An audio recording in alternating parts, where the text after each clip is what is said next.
What if aliens aren't just visiting Earth, but already living among us? The tall whites are one of the most mysterious extraterrestrial theories, described as tall, human-like beings with pale skin and advanced intelligence. Some claim these entities have been seen near secret military locations, quietly interacting with humans behind the scenes. Witness reports and conspiracy theories suggest they may not just be visitors, but long-term residents on Earth. But is there any truth to these claims? Or are the tall whites just another modern myth? In this video, we explore the encounters, the theories, and the mystery behind the idea that aliens may already be walking among us. They are tall, pale, and extremely intelligent. What's more, they secretly live among us. In 2012, former U.S. Air Force weather observer Terz Hall published the first part of a book series claiming that these beings not only exist, but they have aided in creating the advanced technology we all use today. Sounds like science fiction, right? But Terz Hall is just one of the many witnesses who have encountered the tall whites. Could it all be true? Are the tall whites quietly influencing the course of human history, or is this just another wild conspiracy? We will find out together in this new episode of What We Know. In recent times, numerous UFO researchers have risen to the surface with speculations on extraterrestrial beings. With the advent of spacecraft combined with satellite technology, the theories are becoming realistic while sparking questions alongside. But among these conspiracy theories, the story of the tall whites has raised the most dust. Imagine a world where alien beings walk among us, so integrated into society that they remain undetectable until provoked. That was until one man stepped over the line. In 1964, Terz Hall enlisted in the U.S. Air Force, ready to serve his nation.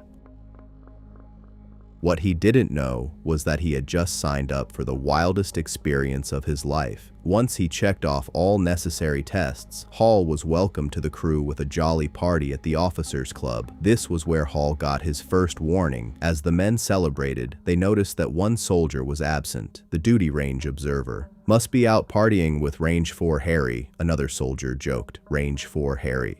Who could that be? The nervous look in the eyes of his fellow soldiers told the newbie that they would rather not explain, but Hall thought nothing of it other than a Johnny-just-come welcome prank. However, his conversation with the in-house cook would further spark his interest. As he tried to pass on the joke from the party to the chef, he watched her cheerful expression move from a warm 100 to a chilling 0. What in the world was happening? But once again, Hall waved it off. There was no way a mere speculation would give him jitters. He could take care of himself. But a few days later, Hall would reconsider his confident stance. Posted to his station in Nellis, Nevada, Indian Springs, he met with the soldier who manned the base before him. As they moved through the weather shacks in the desert area, Hall noticed something strange. The once bubbling soldier was gradually losing his joy. From range 1 to 2 and 3, the soldier did not want to drive the truck any further. His hands were shaking with fear, and Hall knew that something was amiss. To lighten the moment, Hall jokingly asked if it was range 4 Harry, who was getting his partner so worked up. But instead of a laugh, the soldier's fear became even more visible. Something was wrong, and Hall was curious to know what it was. But this soldier was too scared to reveal anything. All he wanted to do was forge the coordinates and leave the area. This left Hall with only half a day's training on the new job, and a whole new territory with unspoken entities lurking in the background, waiting for the perfect time to strike. And when it was time, they struck. At around 9 p.m. on that fateful night, Hall knew he was not alone. Although the desert remained calm as usual, he kept hearing strange sounds. In the documentary, Walking with the Tall Whites, Hall says that he first attributed the strange sounds to helicopters from the barracks. However, his first encounter with the tall whites made him rethink his assumption. While he was relieving himself, it seemed like a white lady stood in the first cubicle holding a squarish weapon. In a split moment, the once bold weather observer lost his breath. This was a dream. It had to be. Deciding that this was no more than him sleepwalking, he moved as fast as he could into the shack and forced himself to sleep. I must be losing my mind, he thought. But the events of the following days showed him that his interactions with these entities had just begun. Just the next day, Hall was doing his routine check when he saw it, a little white girl hiding behind a sagebrush, forgetting all about the scary incident from the previous night.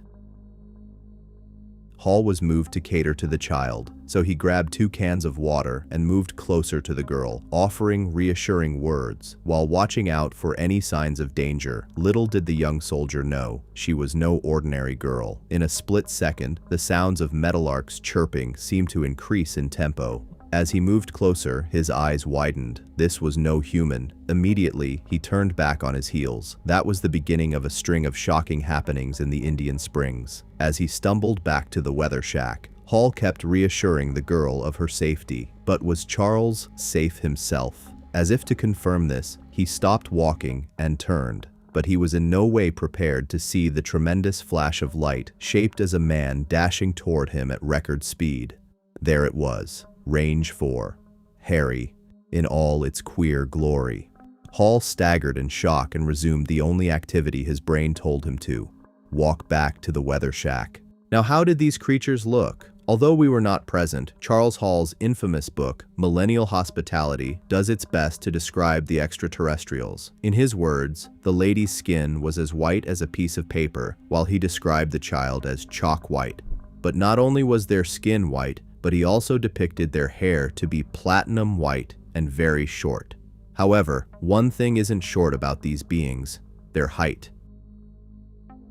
Speculated to be about 7 to 8 feet tall, the description easily placed them in the Nordic aliens class, with their origins rooted in the Pleiades star cluster. Why Nordic, you ask? It's because the characteristics of the tall whites, as described by Charles Hall and other acclaimed witnesses, reportedly share superficial similarities with Nordic, Germanic, or Scandinavian humans. In addition, Hall recounted that their clothing was like a shiny suit, one which seemed to give them the ability to levitate. However, their behavior was in no way human. In walking with the tall whites, Hall reported that in the time spent with them, especially in the company of the ladylike entity whom he called the teacher, they exhibited a strange sense of superiority and peace around him. He praised their intelligence while noting their mode of communication to be telepathic. No words were said, but he could converse with them from his head. Hall naturally attributed these supernatural abilities to advanced technology. But as fascinating as the physical appearance of these beings seems, nothing beats the claim that Charles Hall's serving time in the Indian Springs might have been a pawn in a much larger game. A game allegedly played by the US government, or more specifically, the shadow government. Wait, what? You heard that right. In the 1950s, over a decade before Hall reportedly encountered the tall whites, rumors about government involvement with these aliens were already cooking.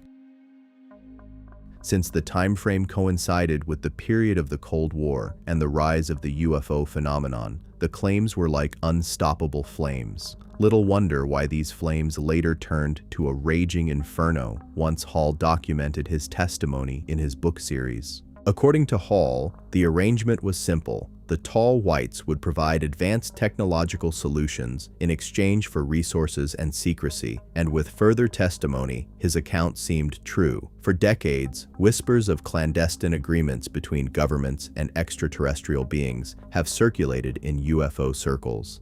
At the center of these claims is the idea that these humanoid beings supplied political bodies with technology that aided in the Cold War era. But what kind of technology? Fiber optics, microchips, and stealth technology. UFO theorists argue that these innovations were released too rapidly in the mid-20th century to have been mere human achievements. In their opinion, the Nordic aliens, or tall whites, handed over this knowledge to the US government. What for? Exchange of resources, secrecy, classified information? Perhaps Hall would have a certain answer, but for a transaction like this to have occurred, if it did occur, what physical location did it take place? Enter Area 51. Located in Nevada, Area 51 has gained popularity over the years for being a top-secret military base. This game does not just emerge because the base belongs to the government, no. Rather, there are intense claims that Area 51 is used by the government to hide alien spacecraft and for extraterrestrial collaboration. As with every rumor, this one should have long been watered down in the absence of proof. However, Terz Hall rose to confirm witnessing the presence of the tall whites and conversing with them for over the 2 years that he was posted to the weather shack close to the base. More so, the government identified the use of Area 51 to be a flight testing facility. However, they made it classified, with no public information about the ongoing research in the facility. This, in turn, raised more questions. What is the government hiding in Area 51? Could the theories be any good? As a reinforcement, many people have reported witnessing unidentified flying objects in the vicinity. One such testimony came from retired U.S. Army Colonel Philip J. Corso. In his book, The Day After Roswell, Colonel Corso reveals that he was assigned to work at a crash site in Roswell in 1947. But this was no ordinary crash site. It was mysterious. What started as a simple mission to safeguard the people in the area ended with Corso removing alien artifacts from the site and using them to improve the U.S. military's technology. But that was not all. Colonel Corso claimed that the government was also involved in the Roswell incident, a claim which scientists and skeptics have since combated. But with the combination of Hall's testimony, Colonel Corso's account, the government's outright refusal to be transparent about Area 51's operations, and other civilian eyewitnesses, the theory is proving to be more than just a whistleblower plot. But if this is no theory, what is the government up to this time? We are just as curious. Now to the big question, are the tall whites really among us? And if they are, where do they currently reside? The answers to these questions will follow in a minute. According to renowned astrophysicist Neil deGrasse Tyson, extraordinary claims require extraordinary evidence, and so far, the tall whites narrative has offered a little more than hearsay. To buttress this point, anthropologists suggest that the tall whites stories may be stemming from a deep-rooted human need to explain the unknown. Think about it. The idea of benevolently advanced creatures guiding humanity isn't new. It has been the basis for most cultural and religious beliefs. To these experts, what if the tall whites narrative is simply the latest chapter in a series of similar archetypal stories? Add to that, the modern audience is buzzing for juice like this, the sheer possibility of extraterrestrial life among us. Trust Terz Hall's detailed recount to come to the rescue. The story doesn't end with him nearly soiling his pants after his first encounter with the tall whites.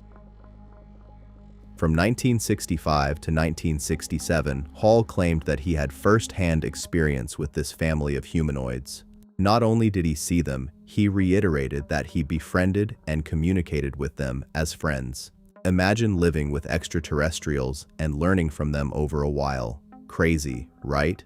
Still, Hall called the female-looking tall white the teacher, while Range 4 Harry retained his nickname. While anthropologists and astrophysicists think that the tall white story is hands-down pure speculation, what do we make of Hall's too-real story? Take, for example, the way he described a particular event with Range 4 Harry. In his words, "One night, they wanted to see me start the generator, and the tall white, who was taller and older than me, could see what I was doing without burning my hand or moving in panic."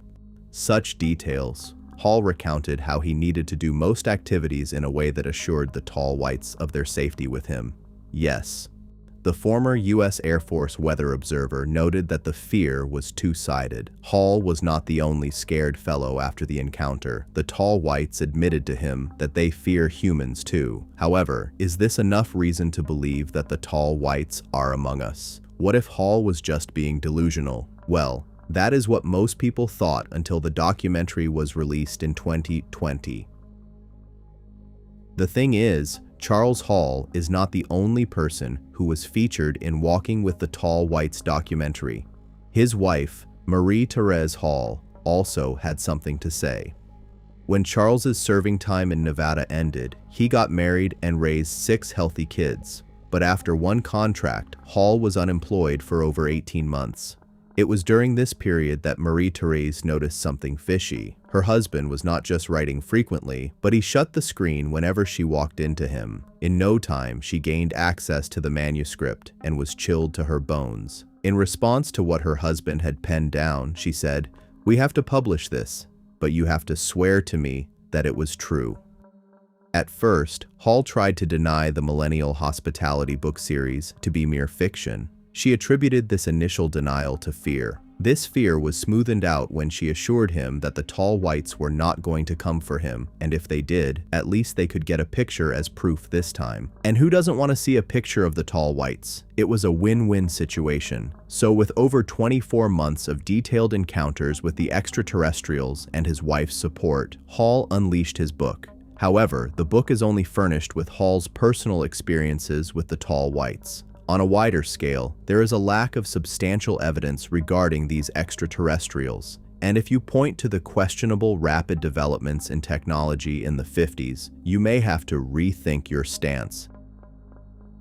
Take fiber optics, for example. The development of this technology can be traced back to the 19th century, with significant contributions made by scientists John Tyndall and Narinder Singh Kapani, whereas ufology theorists are linking the development to be sourced from Nordic beings. And if you consider Area 51 as your next counterpoint, the US government has since released reports debunking the idea of alien visits and hidden spacecraft. So, what is the truth? Is the lack of evidence a sign of a deeper truth? Is the government going to lengths to suppress knowledge of extraterrestrial interactions? Are the tall whites roaming in Nevada as we speak? Or finally, are the eyewitnesses all delusional? The man who saw too much. The full story of Charles James Hall. To understand the tall whites phenomenon, we must first understand the man at the center of it all. Charles James Hall was not always a military man, and he certainly was not always someone who believed in things beyond the ordinary.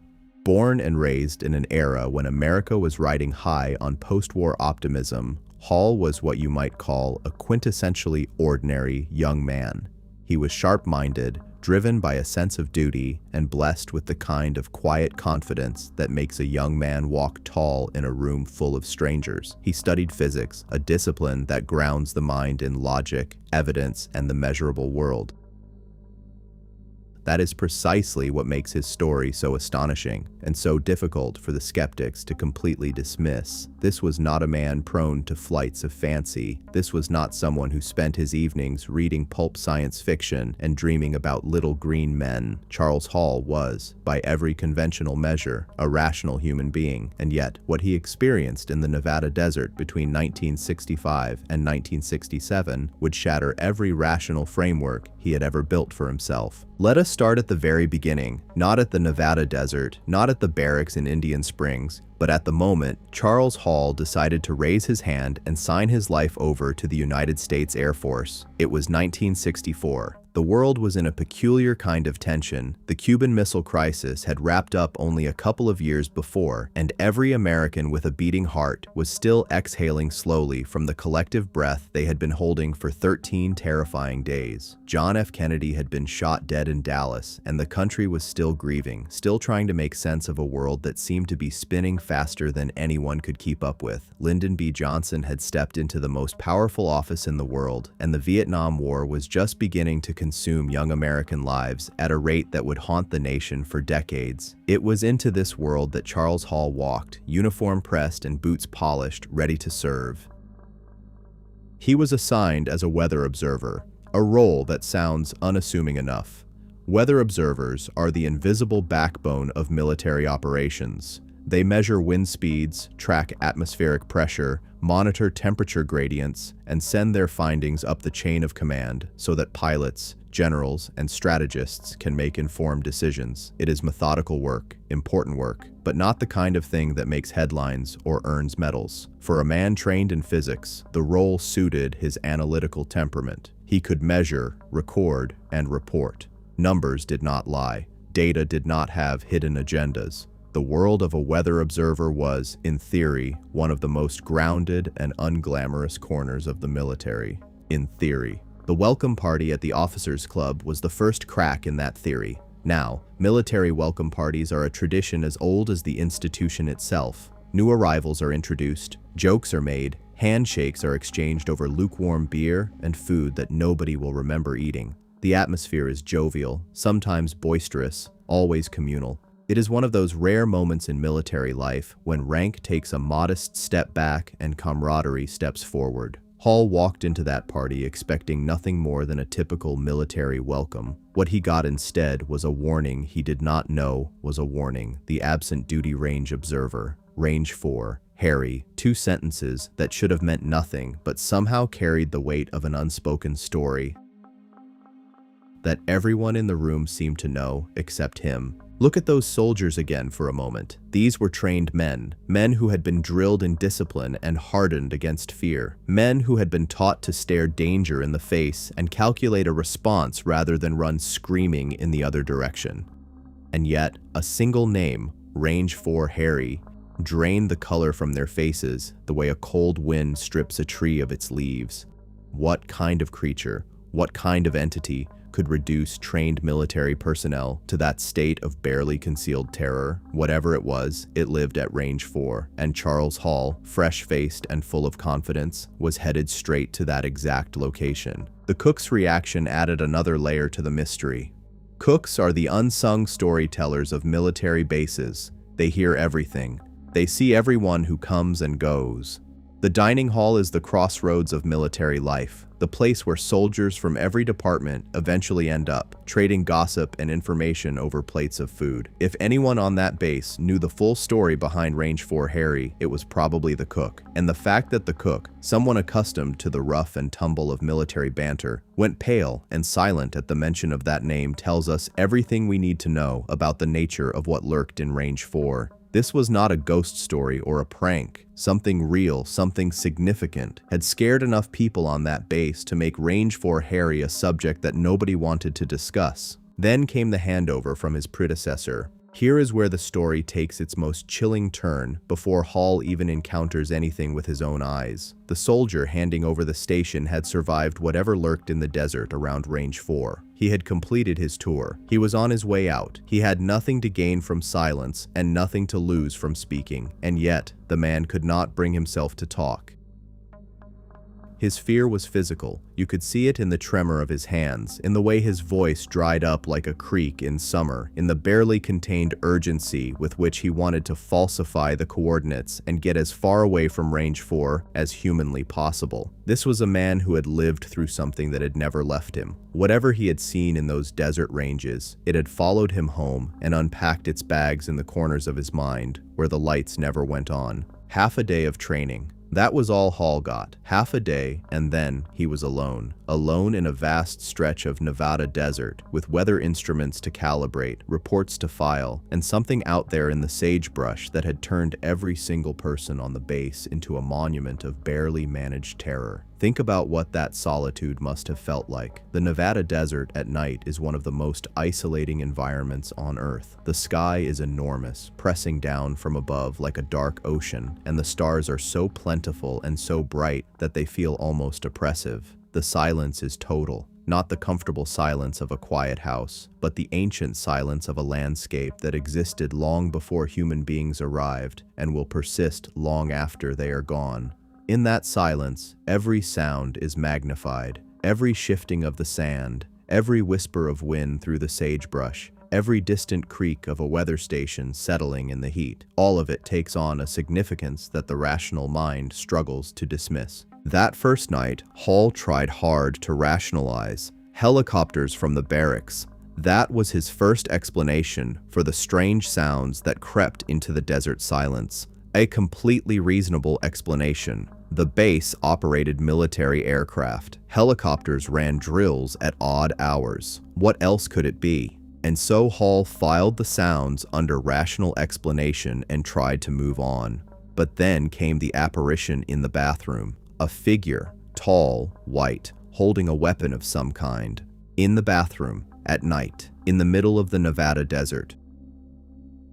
You can almost feel the moment Hall's rational framework started to crack. His first instinct was to retreat into the most comforting explanation available. It was a dream. He was sleepwalking. He was exhausted, and his mind was playing tricks. He forced himself back to sleep with the desperate determination of a man trying to convince himself that the world still works the way he was taught it does. Sleep came, but it brought no resolution. The encounter had happened, and the desert was not done with him yet. The little girl by the sagebrush, that is the detail that gets people every time. Of all the ways a first alien encounter could present itself, a gleaming spacecraft, a beam of blinding light, a mechanical whirring in the sky, this one came as a child, a small, white, seemingly vulnerable child hiding in the bushes in the middle of a military testing range. Hall's instinct was not fear, it was compassion. He grabbed water. He spoke reassuringly. He moved slowly and carefully, the way you would with any frightened child in any situation. What a trap. What a perfect human trap.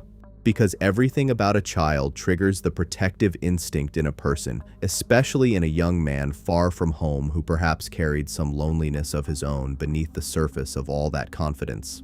And then the chirping of the metallarks shifted, the way music shifts when the key changes, and Hall looked at what was in front of him and understood with the complete certainty of direct experience that this was not a child, not a human child anyway. And then Range 4 Harry came, dashing across the desert like a flash of lightning shaped into the rough form of a man. If the child was the snare, Range 4 Harry was the sprung trap. Hall ran, not because he was a coward, because he was a sensible person whose brain had just received information that it had no category for. There was no training manual for this. There was no protocol. There was no chain of command he could radio to say, "Sir, I've just encountered something I cannot explain. What are my orders?" He ran to the weather shack because the weather shack was the only thing in the desert that belonged to the world he understood. And behind him, the Nevada desert hummed with the presence of something ancient and inexplicable that had been watching the humans come and go for a very long time. Getting to know the unknowable, Hall's deepening relationship with the tall whites. Here is the thing about human beings: we adapt. It is possibly our most remarkable quality, and also our most dangerous one. We can adapt to war, to poverty, to injustice, to situations that should by rights destroy us, and we find a way to function within them. Charles Hall adapted to the tall whites, not immediately and not without significant emotional turmoil. But over the weeks and months that followed his initial encounters, Hall developed something that can only be described as a working relationship with the beings that shared the desert with him. This is one of the details of Hall's account that genuinely puzzles researchers on both sides of the argument. Those who believe him point to this gradual adaptation as evidence of authenticity. A fabricated story would more likely feature a dramatic, Hollywood-style arc with a clear climax and resolution, not the slow, mundane process of a human being reluctantly acclimatizing to the impossible. Those who doubt him argue the opposite, that the gradual nature of the relationship was constructed precisely to seem more believable. Either way, the texture of Hall's account during this period of growing familiarity with the tall whites is among the most detailed and oddly specific in the entire canon of alien encounter literature. Let us talk about the teacher. Among all the tall whites Hall claimed to encounter, it was this being, female in appearance, patient in manner, and evidently interested in the young weather observer, who left the deepest impression. Hall described the teacher in terms that go beyond mere physical description and enter the territory of personality, motivation, and relationship. He spoke of her the way a student speaks of a mentor, with a mixture of awe, gratitude, and the particular kind of affection that develops between two beings who spend significant time in each other's company under unusual circumstances. The teacher, according to Hall, seemed genuinely curious about him. She observed his work. She engaged in what Hall could only describe as lessons, not in the conventional sense of sitting down and explaining things, but in the way that a highly intelligent being might test the limits of another creature's understanding, probing for capacity and adaptability. The telepathic communication that Hall described is one of the most frequently debated elements of his story. He was clear that no verbal language was exchanged in the traditional sense. The tall whites did not speak in any human tongue, but Hall maintained that communication happened nonetheless, a direct transmission of meaning, intention, and emotion that bypassed the need for words entirely. For the skeptics, this is an easy target. How convenient, they say, that the communication mode is one that leaves no verifiable trace, no recording, no translation. How perfectly designed to be impossible to disprove. But from a different angle, the description of telepathic communication maps onto something that many people across many cultures have reported in extraordinary circumstances, moments of overwhelming clarity, of understanding arriving fully formed without the laborious process of verbal decoding. Whether this is evidence of genuine alien contact or evidence of the brain's capacity to generate meaningful experience under extreme stress is a question that science has not yet definitively answered. What is particularly striking about Hall's description of his growing relationship with the teacher is the power dynamic. He was not the dominant party in this relationship, not even close. The tall whites, as Hall described them, were operating on a level of intelligence and technological sophistication so far beyond human experience that the only analogy he could reach for was the relationship between a human and a household pet. Not in terms of affection necessarily, but in terms of the fundamental gap in comprehension between the two parties. The teacher understood Hall in ways he could never fully reciprocate. She observed him with the calm patience of a scientist, observing a particularly interesting specimen. And Hall, to his credit, understood this dynamic and did not find it insulting. He accepted his place in the hierarchy of intelligence with a grace that speaks well of his character. The fear dynamic is equally fascinating. Hall repeatedly emphasized that the terror in his encounters with the tall whites was not one-directional. The tall whites, despite their superior size, intelligence, and technological capability, were also afraid. Afraid of him, afraid of humans in general. When Hall described the careful choreography of his interactions with them, the slow movements, the deliberate signaling of peaceful intent, the constant awareness of not making sudden gestures that might be interpreted as threatening, he painted a picture of two species dancing around each other with mutual wariness, each one trying to understand the other without triggering a catastrophic misunderstanding. This mutual fear is one of the details that strikes certain researchers as deeply authentic. It does not fit the typical alien encounter narrative, in which the extraterrestrials are either benevolent guides or terrifying threats. Instead, Hall's tall whites occupy a far more psychologically complex position. Beings who are more powerful than humans in almost every measurable way, and yet who are also wary of the unpredictability and potential violence of the human animal. Think about that for a moment. Beings who can apparently levitate, communicate telepathically, and operate technology so advanced as to be indistinguishable from magic, and they are afraid of a weather observer from the United States Air Force. What does that tell us about the nature of their intelligence? Perhaps it tells us that true intelligence includes a healthy respect for the unknown, regardless of where you sit in the hierarchy. Or perhaps, as the skeptics would argue, it tells us that Hall was very good at constructing a psychologically nuanced narrative. The generator story that Hall recounted in detail is one of those moments that makes his account feel specific and therefore more credible to his supporters. Range 4.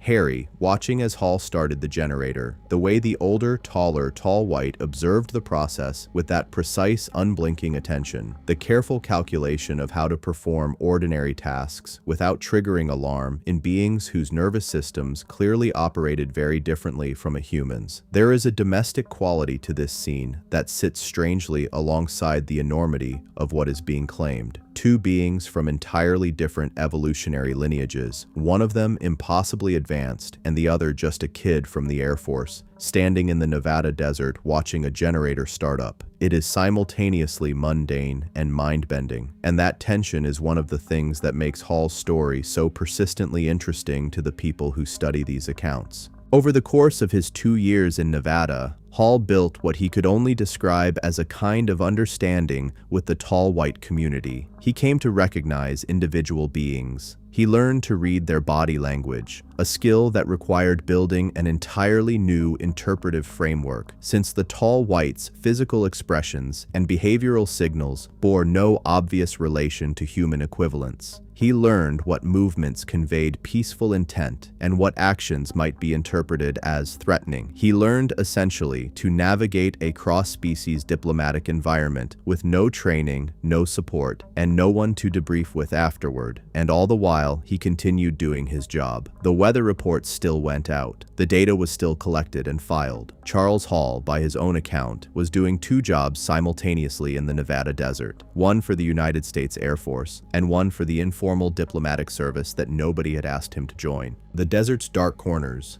Nevada and its secrets. Nevada is a strange place to be the center of so many extraordinary claims. On the surface, it is one of the most barren and inhospitable states in the continental United States. Its landscape is dominated by vast stretches of desert, salt flats that shimmer in the summer heat like frozen oceans, mountain ranges that rise abruptly from the flatlands like natural fortifications, and a sky so enormous that it makes human beings feel pleasantly insignificant. In winter, the desert can freeze with a severity that catches the unprepared off guard. In summer, the heat is merciless and absolute. It is not, in other words, a place that invites casual visitors or rewards those who are not prepared for its extremes. And yet Nevada has become the beating heart of American UFO mythology. This is not coincidental. The concentration of military installations in Nevada, Area 51, Nellis Air Force Base, the Nevada Test Site, the Tonopah Test Range, creates a situation in which genuinely unusual aerial phenomena occur with regularity. Experimental aircraft are tested there. Advanced weapon systems are developed and demonstrated. Technologies that would seem astonishing to the average civilian are put through their paces over the remote desert landscape, away from prying eyes and curious questions. It is precisely because so much strange and secret activity genuinely occurs over Nevada's skies that the state has become such fertile ground for speculation about what else might be happening there. Indian Springs, where Hall was stationed, sits at the edge of this world. Officially, a small, unincorporated community in Clark County, Indian Springs is home to Creech Air Force Base, which in Hall's time was operating under a different configuration and designation. The base sits in the Indian Springs Valley, surrounded by mountains that create a natural bowl of isolation. The nearest significant population center is Las Vegas, about 45 miles to the southeast, close enough that the lights of the city cast a faint glow on the southern horizon at night, but far enough that the base exists in its own pocket of remote authority. For a young weather observer stationed there, the isolation would have been profound. The desert stretched in every direction, broken only by the occasional sagebrush and the wavering lines of the mountain ridges against the sky. It is worth spending some time with the physical reality of Hall's workspace. The weather shacks in the desert ranges were not comfortable structures. They were functional, designed to house equipment, provide shelter from the elements, and offer a base of operations for whoever was tasked with monitoring atmospheric conditions. They were not designed for extended habitation. They were not designed to be places where a person could feel safe and secure in any deep sense. They were outposts in the truest meaning of the word, forward positions at the edge of the known, with everything beyond the perimeter fence belonging to whatever the desert contained. Range 4 was the furthest of these outposts. The very name carries a spatial connotation. It implies distance, separation, a step beyond the boundaries that the other ranges established. When Hall was told in those indirect and frightened ways that Range 4 was different, that something lived there that did not belong to the ordinary world, he was being told that the furthest edge of the American military's frontier overlapped with the presence of something else entirely. Something that had been there before the Air Force arrived, before the test ranges were laid out, before Indian Springs was populated by human beings in any organized way. The desert has always been a liminal space in human psychology. Every major religious tradition includes stories of prophets, saints, and seekers who went into the desert and returned transformed, or did not return at all. Moses and the burning bush, Jesus and the 40 days of temptation, Muhammad and the cave at Hira. The desert is the place where ordinary frameworks dissolve and extraordinary experiences become possible, because the desert strips away everything unnecessary and leaves the human mind exposed to whatever is actually there. Whether you believe Hall encountered actual alien beings or believe that his mind encountered its own extraordinary depths in the isolation of the Nevada desert, the desert itself is not neutral. It is a catalyst. What makes Nevada's specific desert unique, beyond its military installations, is its relationship to the sky. The lack of light pollution across most of Nevada's interior means that the night sky is visible in a way that most modern human beings have never experienced. Every star in the Milky Way is individually distinct. Meteors streak across the darkness with a frequency that would astonish anyone accustomed to urban skywatching. Satellites trace their slow, deliberate paths from horizon to horizon, and aircraft, military aircraft of all kinds, at all hours, move through that darkness in ways that are sometimes explicable and sometimes deeply puzzling. When Hall described lights moving across the Nevada sky in patterns that did not match any known aircraft, he was not describing something that no one else had seen. He was describing something that many people in and around that part of Nevada had reported from the 1940s onward, with a consistency that even the most devoted skeptic must acknowledge as remarkable. There is also the matter of the ground itself. The Nevada desert is not geologically boring. Beneath its surface lies a complex network of geological formations, underground water systems, and natural cavities that have never been fully mapped. UFO researchers have long speculated about the role of underground installations, both human and potentially non-human, in the Nevada landscape.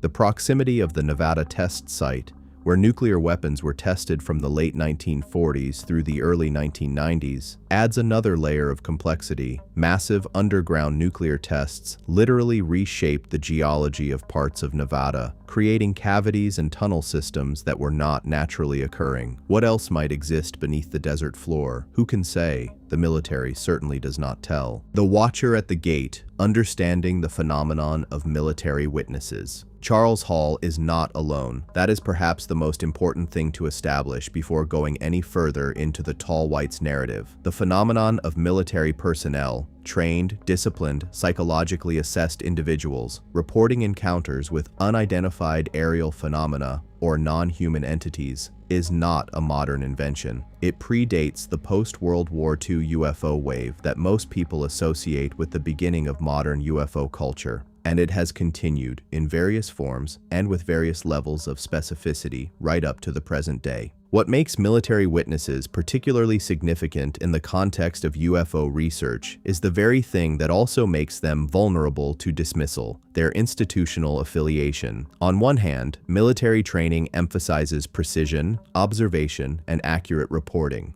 A weather observer, an air traffic controller, a radar operator, a combat pilot. These are people whose professional survival depends on seeing what is actually there and accurately representing what they have seen. They are, in a very real sense, among the most credible possible witnesses to aerial phenomena. Their training specifically prepares them to distinguish between known and unknown aircraft, between natural atmospheric phenomena and anomalous events, between the explainable and the inexplicable. On the other hand, their institutional affiliation gives both them and their institutions powerful reasons to suppress or discredit their accounts. Military careers depend on the appearance of sanity and reliability. A soldier who reports an encounter with a non-human entity risks not just ridicule, but active professional consequences: removal from sensitive posts, psychiatric evaluation, the permanent stamp of unreliability on their service record. The institutional incentive is always to keep quiet, to rationalize, to find an acceptable explanation and stick to it. The fact that so many military witnesses have, despite these incentives, gone on record with accounts of unexplained encounters is itself a datum worth taking seriously. The roster of military and intelligence personnel who have spoken publicly about non-human encounters or unexplained phenomena is longer than most people realize. Beyond Charles Hall and Colonel Corso, there are hundreds of documented cases. pilots who have reported craft that outperformed any known aircraft, radar operators who have tracked objects moving at speeds that violated physical limits, base commanders who have described landings of unknown craft near nuclear weapons storage facilities, and intelligence officers who have spoken of briefings that included references to non-human materials and technologies. The U.S. Navy's acknowledgement, beginning in 2019, that its pilots had regularly encountered what it termed unidentified aerial phenomena, including objects that demonstrated capabilities beyond any known human technology, opened a new chapter in the public conversation about what military personnel have been seeing. The videos released by the Pentagon, the so-called FLIR-1, gimbal, and go-fast footage, showed objects behaving in ways that defied straightforward explanation by the pilots who encountered them and the analysts who subsequently examined the footage. These were not civilian witnesses with a smartphone. These were highly trained naval aviators with sophisticated sensor systems, reporting objects that their training and experience could not account for. This context matters enormously when we consider Hall's account. In Hall's day, the institutional consequences of reporting such encounters were even more severe than they are today. The culture of secrecy surrounding military installations in the 1960s was absolute and enforced. Soldiers who spoke out of turn about classified matters faced not just career consequences, but potential criminal charges under various national security statutes. The fact that Hall waited decades to publish his account, not writing it publicly until the late 1990s and early 2000s, fits the pattern of a man who understood the risks of speaking and waited until he was in a position where those risks had diminished sufficiently. His timing was not suspicious. It was, if anything, characteristically cautious for a man trained in an institution that prized discretion above almost everything else. The other military witnesses who corroborate elements of Hall's narrative are worth examining in some detail, not because any single testimony constitutes proof, but because the convergence of multiple independent accounts describing similar characteristics, the tall, white-skinned beings, the association with specific Nevada military installations, the technological exchange dynamic, the mutual wariness between humans and tall whites,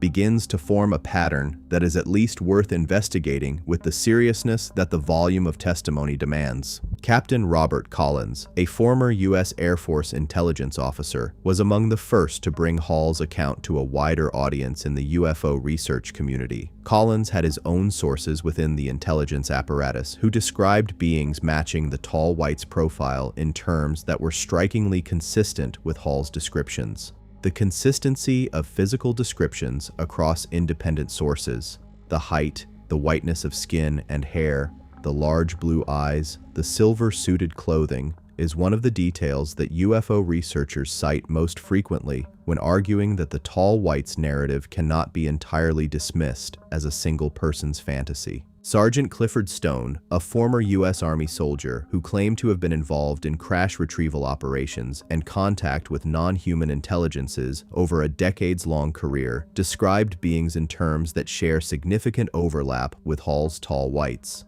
Stone's account, while different in many specifics, describes a world of classified contact that is managed carefully and with deliberate secrecy at the highest levels of government and military authority. Stone spoke of catalogs of different non-human species that government agencies had compiled, documents that, if they existed, would presumably include beings matching the description of the tall whites. These corroborating accounts do not prove that Hall was telling the truth. What they do is place Hall's account within a broader context of military and intelligence personnel who claim to have had contact with or knowledge of non-human intelligence in connection with U.S. military installations. Whether this broader context represents a genuine phenomenon, a shared cultural mythology that has taken root in military communities, or something more sinister, a deliberate program of disinformation designed to muddy the waters around classified programs, is a question that remains genuinely open.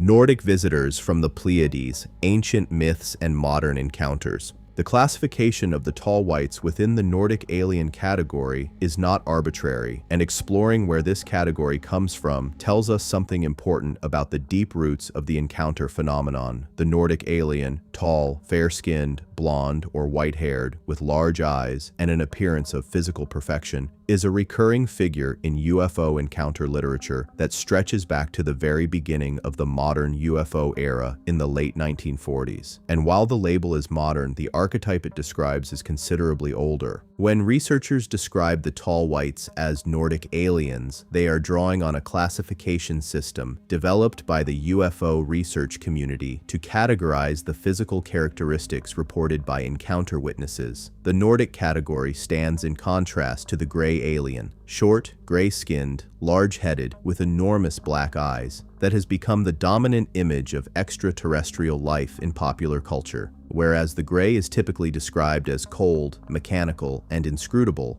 the Nordic is described as more human-like in behavior and effect, capable of communication, interaction, and even something approaching relationship with human beings. The connection to the Pleiades star cluster is not accidental and not merely symbolic. The Pleiades, a distinctive cluster of stars visible to the naked eye in the constellation Taurus, has held special significance in human cultures across the globe for as long as we have written records, and almost certainly long before that. The ancient Greeks incorporated the Pleiades into their mythology as the Seven Sisters, daughters of the Titan Atlas and the Oceanid Pleione. The ancient Japanese used the Pleiades, which they called Subaru, to mark the beginning of the agricultural year. The Aboriginal Australians have complex mythological traditions surrounding the Pleiades that date back tens of thousands of years. The indigenous peoples of the Americas, across dozens of distinct cultures and traditions, incorporated the Pleiades into their cosmological frameworks.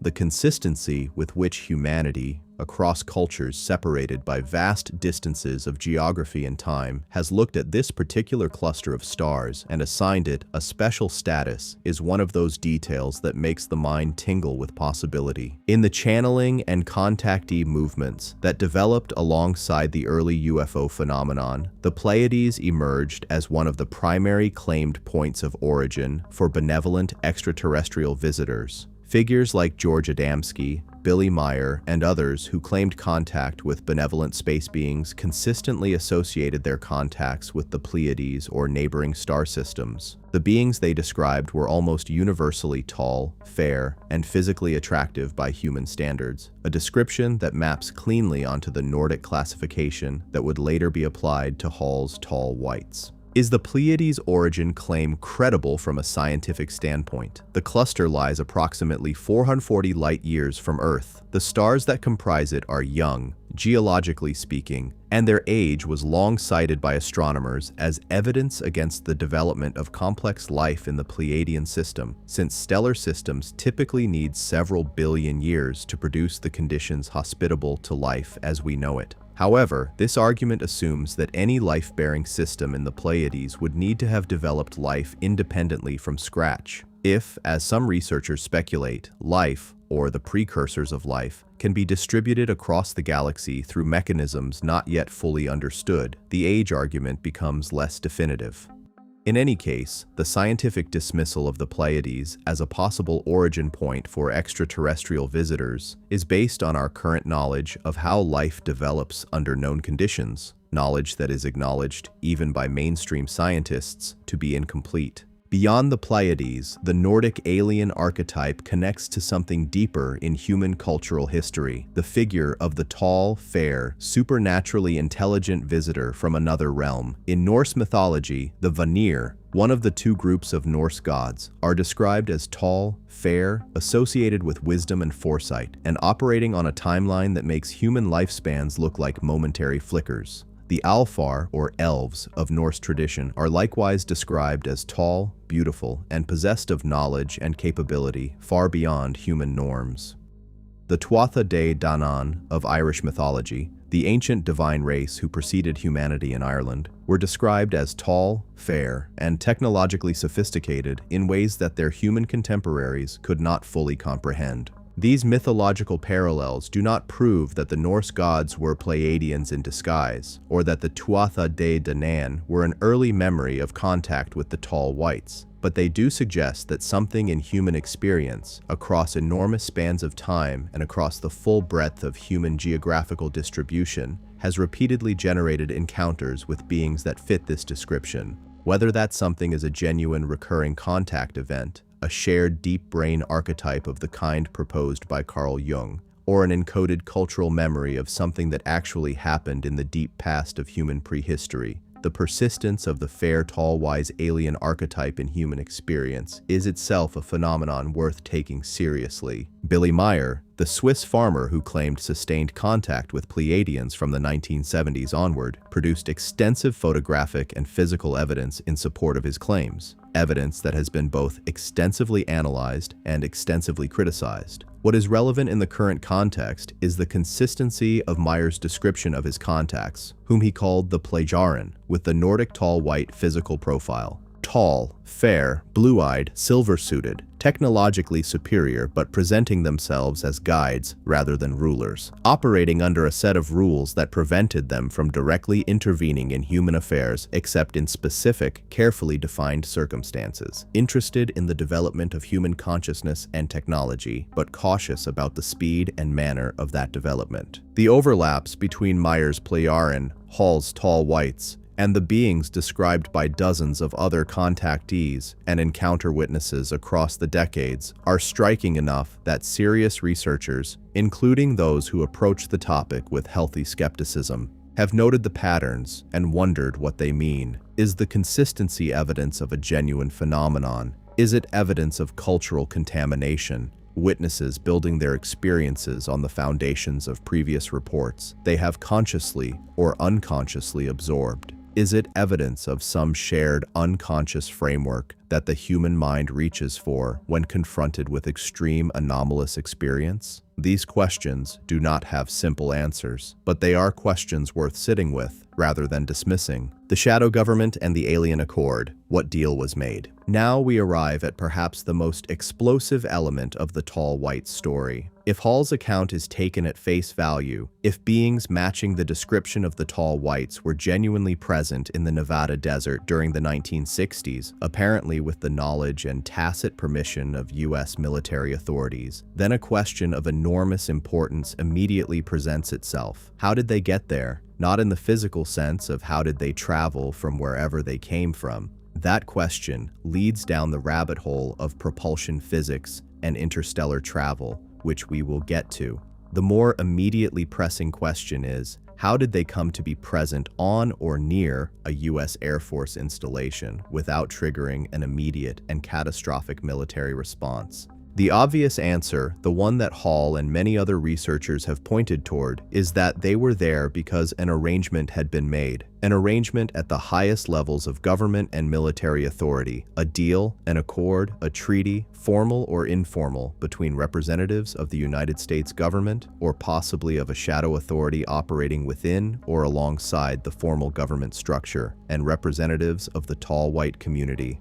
The idea of such an arrangement is less outlandish than it might initially seem. History is full of examples of militarily superior powers negotiating with technologically inferior ones, and the results of such negotiations have often involved exchanges of resources, territory, and knowledge. The United States government in the late 1940s and 1950s was engaged in exactly this kind of pragmatic deal-making in various contexts, negotiating with former Nazi scientists through Operation Paperclip, for example, in exchange for access to German rocket and weapons technology. The moral calculus of such arrangements was frequently questioned, but the arrangements were made anyway because the perceived strategic advantages outweighed the ethical objections.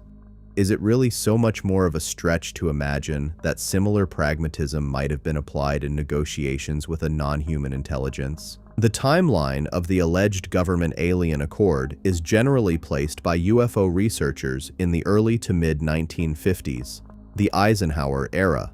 President Dwight D. Eisenhower, the former Supreme Commander of Allied forces in Europe, The man who had managed the D-Day invasion and the liberation of Western Europe was not a man easily impressed or frightened, and yet there are persistent, if unverified, claims that Eisenhower had direct knowledge of and engagement with the extraterrestrial contact situation. The most dramatic of these claims, that Eisenhower met personally with non-human beings at Edwards Air Force Base in February 1954, has never been officially confirmed, and the available evidence is largely circumstantial and anecdotal. But the persistence of the claim across multiple independent sources and its connection to the broader pattern of alleged governmental extraterrestrial contact gives it a place in the conversation that simple dismissal does not adequately address. What would the terms of such an accord look like? Hall's account and the broader UFO research community have proposed various answers to this question with considerable variation in the specifics, but certain elements appear consistently across multiple sources. The tall whites and potentially other non-human groups with whom contact was allegedly established agreed to provide technological knowledge, the translation of their advanced science into forms that human researchers could apply and develop. In exchange, the human government provided resources, physical materials, perhaps including certain rare elements or compounds. Secrecy, a commitment to not publicly disclose the contact or the nature of the relationship. And territory, specific locations where the tall whites could operate without interference, where their craft could come and go without triggering military response, and where their ground activities could proceed with whatever level of privacy they required. The areas around Nevada's military installations fit this profile perfectly. They were already secured against civilian access. They were under military control that could be exercised selectively. They were remote enough that unusual aerial or ground activity could occur without attracting attention. And they were strategically located in a landscape that, for reasons that Hall and others have hinted at without fully explaining, seemed to be specifically preferable to the tall whites for their operations. The technology exchange is the element that UFO researchers have focused on most intensely because it is the element that, if true, would be most visible in the historical record. The argument runs as follows. Certain technologies that emerged in the mid-20th century did so with a speed and a conceptual discontinuity from prior human research that is difficult to account for through the conventional narrative of incremental human development. The transistor, integrated circuits, fiber optic communications, stealth technology, advanced materials, science, night vision systems, all of these emerged with what has been described as suspicious rapidity, and all of them have been cited by various UFO researchers as potential examples of back-engineered or gifted extraterrestrial technology. This argument has significant weaknesses, and the scientific and historical community has pushed back against it with considerable force. The development of each of these technologies can be traced through documented human research pathways. The transistor emerged from decades of solid-state physics research at Bell Laboratories. Integrated circuits were the logical next step from discrete transistors, developed simultaneously and independently by Jack Kilby at Texas Instruments and Robert Noyce at Fairchild Semiconductor. Fiber optics had a documented history stretching back to the 19th century, as noted earlier. The fact that these technologies emerged in a cluster in the mid-20th century is more naturally explained by the general post-war acceleration of scientific research, fueled by government investment, university expansion, and the competitive pressures of the Cold War, than by appeal to alien knowledge transfer. And yet, the UFO researchers who make the technology transfer argument are not all uninformed. Some of them are engineers and scientists who have spent careers working with these technologies and who have pointed to specific conceptual leaps. Moments where the documented research history shows a discontinuity that is hard to account for through incremental development as potential fingerprints of outside input. Whether those fingerprints are real or are the product of confirmation bias in researchers already committed to a particular conclusion is a question that honest inquiry must take seriously on both sides. The shadow government aspect of this narrative, the idea that the management of extraterrestrial contact was not conducted by the formal, democratically accountable government, but by a shadow authority operating without congressional oversight or public accountability, is simultaneously the most disturbing and the most difficult to evaluate element of the entire story. The existence of classification systems, black programs, and unacknowledged special access programs within the US government is not a conspiracy theory. It is a documented fact. Programs of enormous cost and strategic significance have been operated entirely outside congressional knowledge, funded through classified budgets, and managed by personnel who were specifically selected for their ability to maintain absolute secrecy. The question is not whether such programs exist, they demonstrably do, but whether any of them involve what the UFO research community claims: the management of a decades-long relationship with non-human intelligence. The answer to that question remains, as of this writing, officially unknown. Area 51, the myth, the reality, and the spaces between. Few places on Earth carry the weight of mythological significance that has accumulated around the 575 square miles of restricted airspace and barren desert terrain that the world knows as Area 51. Its real name is the Nevada Test and Training Range, specifically the installation at Groom Lake, a dry lake bed that provides a naturally flat surface ideal for aircraft operations. The name Area 51 comes from the grid designation used on old atomic energy commission maps, a bureaucratic label that somehow acquired a cultural resonance far beyond its functional origins. Today, Area 51 is a shorthand for everything humanity suspects but cannot prove about the relationship between its governments and the unknown. It has become, in the words of more than one cultural critic, the most powerful symbol of official secrecy in the modern world. The real history of Area 51 is, in many ways, as remarkable as the mythology that surrounds it, even without any alien involvement. The installation was established in the early 1950s as a testing facility for the U-2 reconnaissance aircraft, a program of extraordinary strategic importance during the Cold War. The U-2, developed by Lockheed's legendary Skunk Works division under the direction of Kelly Johnson, was designed to fly at altitudes that made it effectively invisible to Soviet radar systems and unreachable by Soviet interceptors. Testing such an aircraft required a remote location with extensive airspace, good flying weather, and absolute security, criteria that the Groom Lake site met perfectly.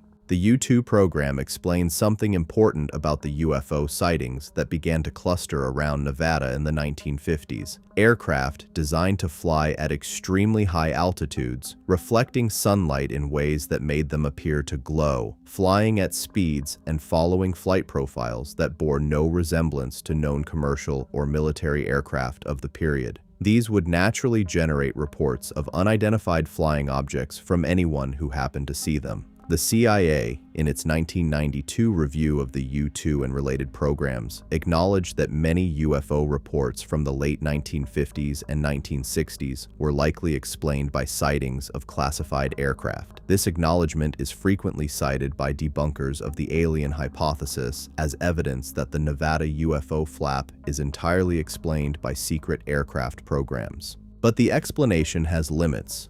While it accounts for many sightings, it does not account for all of them. And critically, it does not account for the reports of objects that behaved in ways that even classified human aircraft of any era cannot replicate. The instantaneous acceleration from stationary to hypersonic speeds, the right-angle turns at high velocity, the ability to transition seamlessly between aerial and aquatic environments that has been described by naval observers.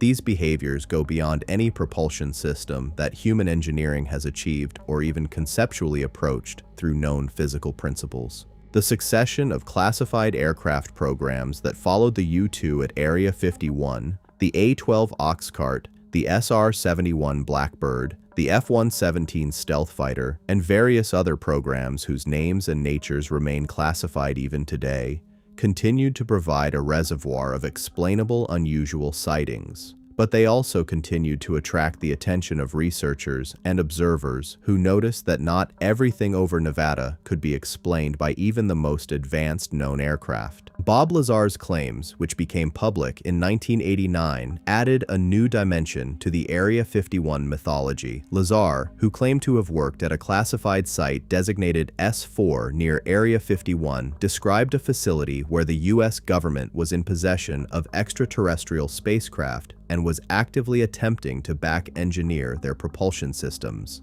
Lazar's story was detailed, technically specific, and has proven remarkably resistant to definitive debunking despite 30 years of intense scrutiny. His claims about the propulsion system of the craft he described, based on a theoretical principle involving the amplification of gravity waves using a super-heavy element he called Element 115, seemed purely fantastical when he made them. The subsequent synthesis of moscovium, Element 115, on the periodic table by nuclear physicists in 2003 does not prove Lazar's story, but it does at minimum establish that his claimed point of theoretical contact with extraterrestrial technology was not physically impossible. Lazar's description of the beings associated with the craft at S4 was notably different from Hall's tall whites. Where Hall described tall, fair humanoids, Lazar spoke of smaller, gray-type beings in photographs he claimed to have seen at the facility. This discrepancy is cited both by those who dismiss Lazar as a fabricator, noting the inconsistency with other accounts, and by those who accept the general framework of government alien contact, noting that multiple species might be involved in such a program, just as multiple human nations might be involved in any given diplomatic initiative. What is not disputed is that Area 51, whatever its actual contents, represents a model of classification and secrecy that has enabled the government to conduct activities of enormous significance entirely outside public knowledge for decades. If such a facility can develop, test, and deploy aircraft that fly at 3 times the speed of sound without the public knowing anything about it for 30 years, the question of what else it might be doing and keeping secret is not an unreasonable one to ask. The area around Area 51 has been the site of civilian UFO observation for decades. The town of Rachel, Nevada, a small community on Nevada State Route 375, a stretch of highway officially designated the Extraterrestrial Highway by the state government in 1996, has become a gathering point for people who drive out to the desert to watch the skies. Observers equipped with binoculars, cameras, and increasingly sophisticated night vision equipment have documented objects over the years that do not match any known aircraft profile. Some of these sightings can almost certainly be attributed to classified military programs. Some of them remain genuinely unexplained, even after analysis by people with significant technical knowledge of aircraft systems. The perimeter of Area 51 itself is patrolled by security forces whose authority to use lethal force against trespassers is posted on prominent signs along the boundary roads, an unusual level of deterrence that speaks to the genuinely extraordinary sensitivity of whatever is being protected. When a comedian organized a social media joke about storming Area 51 in 2019, generating millions of responses and sparking a genuine concern about public safety at the installation, the government's response was immediate and serious. A response that, whether or not it was proportionate to the actual threat, indicated that the question of what lies inside Area 51's perimeter is one that official authorities treat with the utmost gravity.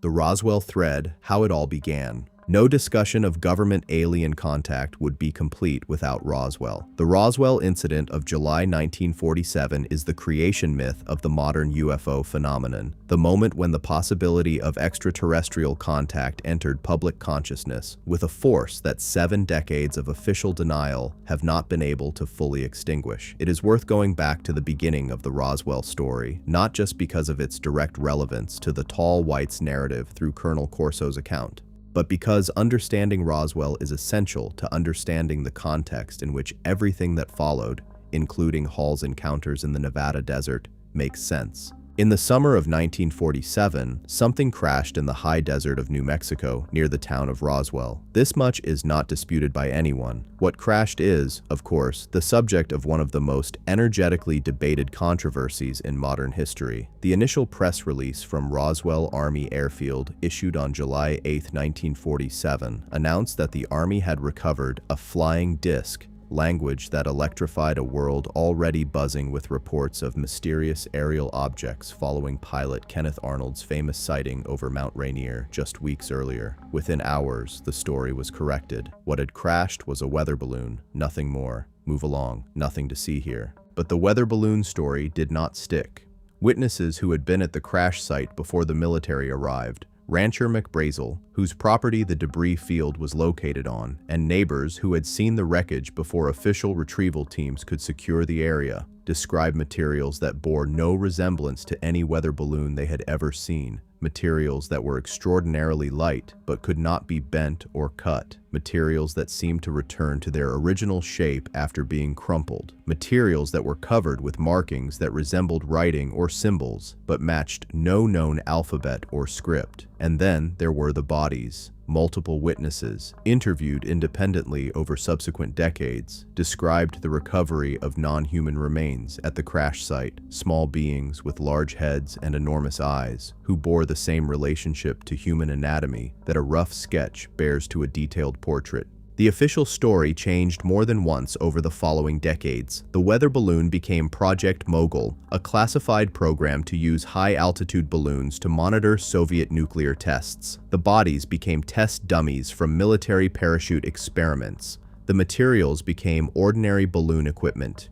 Each revision of the official story created new inconsistencies, and each inconsistency generated new research that produced new witnesses and new documentation. The Roswell story grew and mutated and refused to die, fed by the fundamental tension between what witnesses described and what officials claimed. Colonel Philip Corso's account, as presented in The Day After Roswell, added an entirely new dimension to the story. Corso, who served on the National Security Council under President Eisenhower and later in the Army's Research and Development Division, claimed that he had personally handled materials recovered from the Roswell crash and had been involved in a deliberate program to seed recovered extraterrestrial technology into the American defense industry through a process of what he called reverse engineering. He described the specific technologies that had been disseminated: fiber optics, night vision devices, particle beams, lasers, accelerated particle beam devices, and others, and claimed that the rapid advancement of American military and commercial technology in the post-war decades was substantially built on the foundation of understanding derived from the Roswell materials. Corso's book was explosive when it was published in 1997, and it remained controversial until his death a year later. Supporters pointed to his impeccable military credentials, a decorated combat veteran with decades of service in sensitive positions, as evidence that he was not a crank or a fabulist. Critics pointed to factual errors in the book, inconsistencies in his account of his role at various institutions, and the convenient timing of the publication as evidence that the book was not reliable history. The truth, as it so often is, appears to lie somewhere between the extremes. Corso was a real figure with genuine military experience and access, who may have embellished or been misled about some details, but who may also have had genuine knowledge of programs and materials that official history does not acknowledge. What connects Corso to Hall is not just the Nevada geography or the military context, but the technology transfer narrative. Both accounts describe a world in which non-human intelligence has contributed to American technological development, and in which that contribution has been carefully managed and concealed by authorities who determined that the public was not ready for and would not respond well to the truth. Whether this management was benevolent, protecting a public that might be destabilized by the knowledge, or self-serving, protecting the power of those who controlled access to the technology and its fruits, is a question that depends entirely on whether you trust the people who made the decision. The connection between Roswell and the Tall Whites specifically is indirect, but not negligible. The beings described at Roswell by most witnesses are gray type rather than Nordic type, which places them in a different category from Hall's Tall Whites. But if the broader government alien contact narrative is taken seriously, the Roswell incident might represent the beginning of a relationship, however troubled and unequally powered, that subsequently expanded to include multiple non-human groups with different characteristics, motivations, and modes of interaction. The Greys of Roswell and the Tall Whites of Nevada's testing ranges might be, in this reading, two separate chapters in a much larger story of contact that has been unfolding across multiple decades and multiple locations. The Cold War in the Stars, Technology, Power, and the Race to the Future. The Cold War provides the essential context for understanding why, if any of this happened, it happened when and where it did. The period from 1947 to roughly 1991 was defined by a competition between two superpowers, the United States and the Soviet Union, that was simultaneously political, economic, military, and technological. This was not merely a race to build more bombs or deploy more troops. It was a race to determine who would define the future of human civilization, and technology was the primary instrument through which that future would be determined. In this context, the possibility of access to non-human technology so advanced that it could provide one side with an insurmountable strategic advantage, would have been treated with the utmost seriousness by the decision-makers of the era, the same way that both sides scrambled to acquire German rocket scientists at the end of World War II, Operation Paperclip on the American side, a similar program on the Soviet side. Both superpowers would have treated the possibility of extraterrestrial technology as a strategic asset of the highest order, to be secured, studied, and exploited with every available resource. There are persistent claims, less widely known than the American side of the story, that the Soviet Union had its own history of unusual aerial phenomena and possible contact events. The Kapustin Yar incident of 1948, in which Soviet military aircraft allegedly engaged a disc-shaped object and one craft was brought down, is described by Russian UFO researchers as the Soviet equivalent of Roswell. Claims of Soviet recovery of non-human materials and Soviet research programs into the phenomenon have circulated in UFO research communities since the end of the Cold War, when the dissolution of the USSR made some information available that had previously been entirely suppressed. If both superpowers had contact with or knowledge of non-human technology, the Cold War becomes even stranger. What is the strategic calculus of a world in which both sides of the most dangerous geopolitical standoff in human history have access to, or are being given, extraterrestrial technology? Does the technology raise the stakes of the competition, each side racing to more fully understand and apply what it has received before the other does? Or does the existence of a third party, a non-human intelligence or intelligences watching from outside the human conflict, change the nature of the competition in ways we cannot fully understand? The technology that UFO researchers most consistently attribute to extraterrestrial input in the post-war period falls into specific categories that align with Cold War strategic priorities. Stealth technology, the ability to render aircraft invisible to radar, was of enormous military value throughout the Cold War, and the development of practical stealth aircraft at Area 51 was one of the most significant classified programs of the era.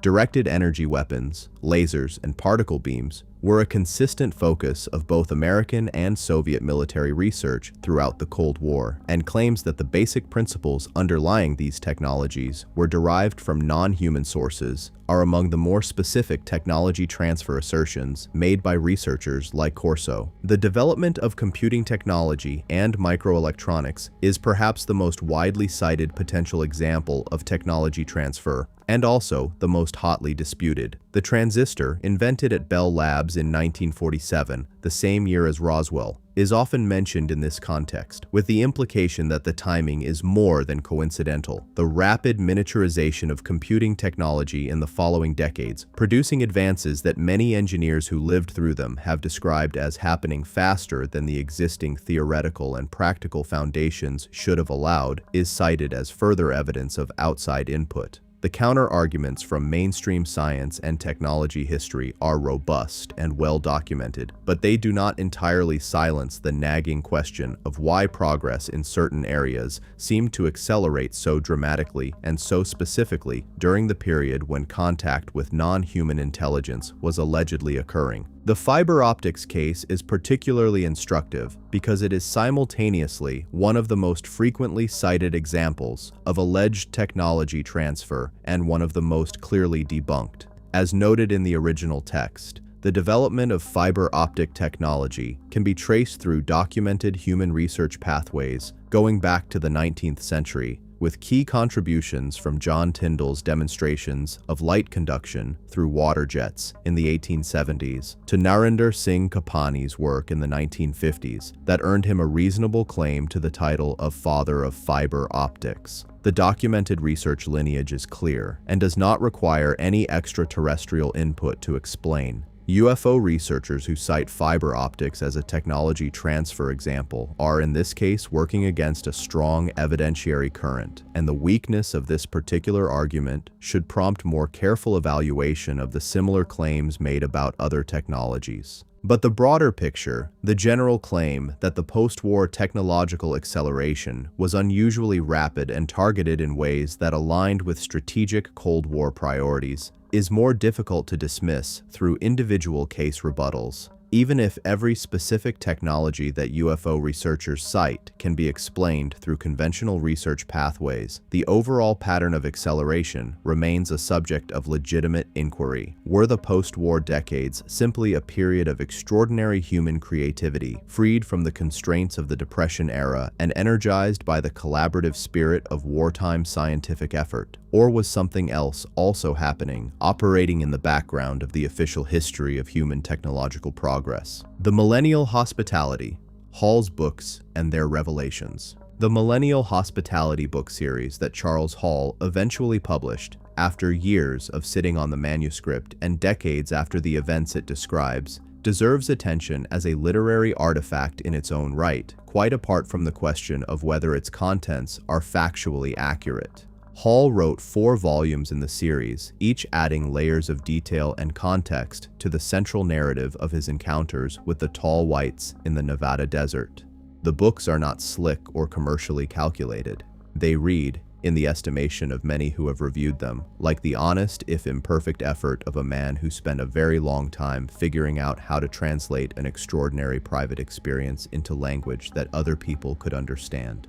The first volume, published in 2002, introduced the core narrative. Hall's writing style is direct and specific in a way that either reflects the precision training of a physicist turned weather observer or demonstrates the careful construction of a hoaxer who understood that specificity was more convincing than vagueness.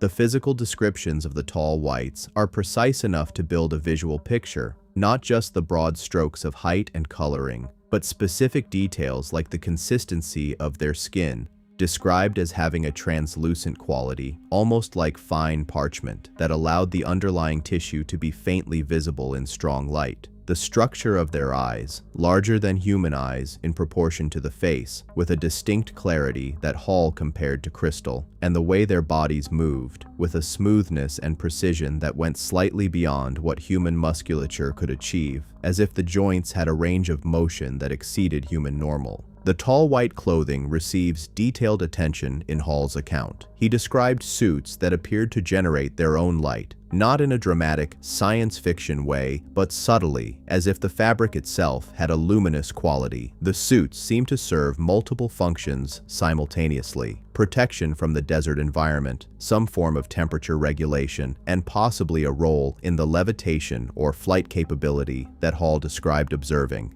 He was careful to note that he never fully understood the technology involved. He was a weather observer, not an engineer, but he described what he saw with the precision of someone who had looked at these things for extended periods and tried to understand them within the limits of his existing knowledge. The family structure of the tall whites, as Hall described it, is one of the more unusual elements of his account. He came to recognize not just the teacher and Range 4 Harry, but other individuals, tall white children, other adults, and individuals who seemed to occupy positions of authority within the community that went beyond what Hall could attribute to simple personal status. The existence of a tall white social hierarchy, with some individuals clearly more senior and more powerful than others, is a detail that adds complexity to the narrative. These are not a hive mind or a species without internal differentiation. They appear, based on Hall's description, to organize themselves in ways that include some form of social structure with meaningful distinctions in role and authority. The tall white children are perhaps the most striking detail in Hall's account of their social life. Children imply reproduction, which implies biological life in the fullest sense, not robots or artificial intelligences or uploaded minds, but actual biological beings who are born, grow, and presumably die. Hall described the tall white children as smaller versions of the adults, with the same physical characteristics, but lacking the adult confidence and social complexity. They seemed curious about Hall in the way that human children are curious about unfamiliar animals, interested but cautious, ready to retreat at any sign of threat. This innocence and vulnerability in the children is one of the details that Hall's supporters cite as evidence of authenticity, noting that a fabricator looking to create an impressive alien narrative would be unlikely to include elements that humanize the aliens and make them seem ordinary. The relationship between Hall and the teacher evolved over his 2 years in the desert in ways that he found difficult to fully articulate. There were periods of what felt like genuine communication, moments when meaning crossed the species divide with a clarity that surprised him. There were also periods of mutual incomprehension when the gap between their cognitive frameworks was simply too wide to bridge in any meaningful way.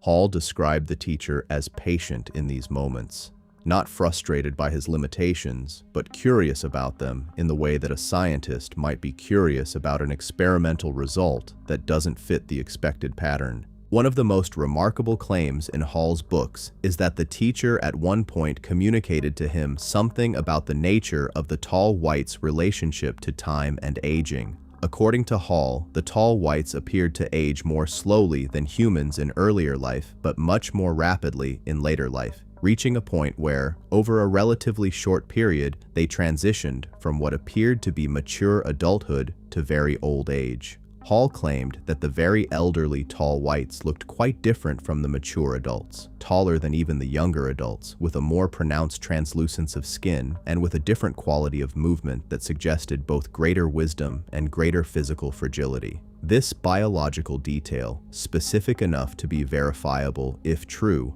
unexpected enough to not be an obvious invention, is cited by some researchers as evidence that Hall was reporting genuine observations rather than constructing a narrative from imagination and prior reading. The publication of the books brought Hall into the UFO research community in a way he had not previously experienced. Conference invitations followed, interviews were conducted, researchers who specialized in analyzing witness testimony spent time with him, applying their various methodologies, some looking for linguistic markers of deception, some looking for physiological stress responses, some simply trying to assess whether the overall structure and texture of his account showed the characteristics of genuine memory or fabricated narrative. The consensus that emerged from this extended scrutiny was not unanimous, but it tilted in an unexpected direction for many researchers who approached Hall's account with healthy skepticism. The man did not show the expected markers of a hoaxer. He was consistent across multiple tellings spanning years. He showed genuine emotional engagement with specific memories, rather than the practiced smoothness of a rehearsed performance. He admitted to gaps and uncertainties in his recollection rather than producing the seamlessly complete narrative of someone who had prepared their story in advance. Marie-Thérèse's testimony, the wife who saw through the secret. There is something about Marie-Thérèse Hall's role in this story that deserves far more attention than it typically receives. In most retellings of the tall white's narrative, she is a supporting character, the wife whose discovery of the manuscript motivated its publication, the supportive partner who encouraged Charles to share his story with the world. But looked at more carefully, Marie-Thérèse is something much more significant, an independent witness to the transformation that the Nevada experience worked on her husband, and a secondary source of information about the nature of the manuscript she discovered. Think about what Marie-Thérèse's position was when she found that manuscript. She was a woman who had built a life with this man, raised 6 children with him, shared decades of ordinary domestic reality with him, knew him in the unsentimental, practical way that long marriages develop. She was not a UFO enthusiast. She was not primed to believe extraordinary things. And yet when she read what her husband had written, her response was not skepticism or concern for his mental health. It was the specific, targeted question. Was it true? She did not ask whether he was imagining things or experiencing delusions.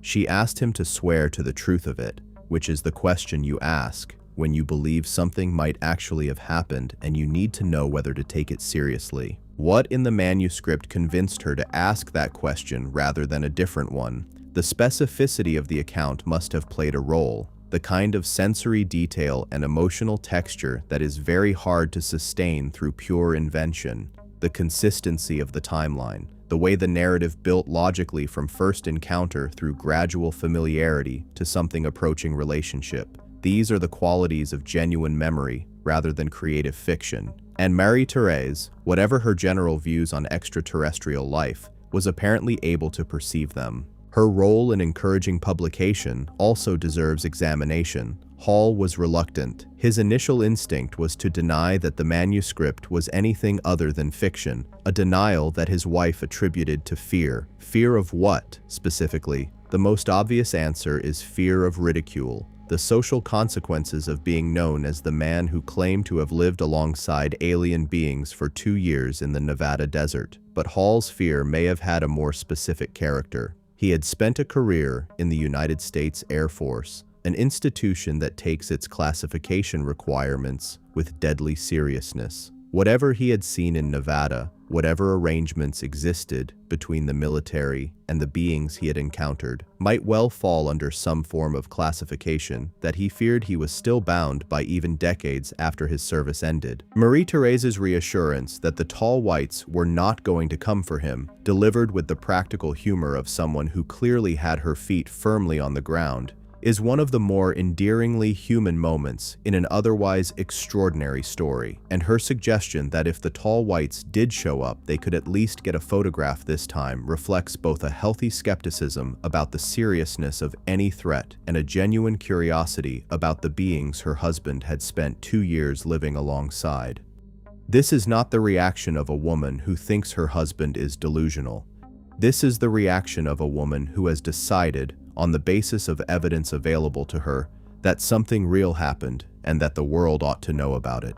The decision to publish had consequences, not the dramatic, threatening consequences that Hall seems to have feared, but the quieter, sustained consequences of public exposure and the particular kind of scrutiny that comes with making an extraordinary claim in a culture that is simultaneously fascinated by and deeply skeptical of such claims. Hall spent years afterward doing interviews, attending conferences, being subjected to various forms of analysis and challenge. Marie-Thérèse was there through this process, and her continued support and confirmation of the general outlines of the story. She could speak to the years of his life that bookended the Nevada experience, to the consistency of his character, to the specific nature of his engagement with the memories, added a layer of corroboration that no amount of forensic analysis of the text itself could provide. The skeptic's case: what science says about the tall whites. It would be intellectually dishonest to present the tall whites narrative without giving full and fair weight to the skeptical case. And the skeptical case is substantial. It is built on genuine scientific knowledge, genuine psychological insight, and a legitimate concern about the epistemological standards we apply when evaluating extraordinary claims. Neil deGrasse Tyson's point about extraordinary evidence is well taken and represents the gold standard of rational inquiry. If a claim overturns everything we thought we knew about the nature of reality, the evidence for that claim needs to be correspondingly remarkable. What evidence does Hall offer? The most honest answer is personal testimony. He has no photographs, he has no recordings, he has no physical artifacts recovered from the encounters that could be independently analyzed. He has no corroborating witnesses who were present during his specific encounters, though he claims to have observed other military personnel interacting with the tall whites during his time in Nevada. None of them have come forward to confirm his account. He has the consistency and specificity of his own memory, filtered through decades of reflection and then through the process of writing. He has his wife's secondary testimony, which confirms the existence and emotional impact of the manuscript, but cannot confirm the events it describes. And he has the fact that his account, when submitted to various forms of analysis by experienced researchers, did not show the typical markers of fabrication.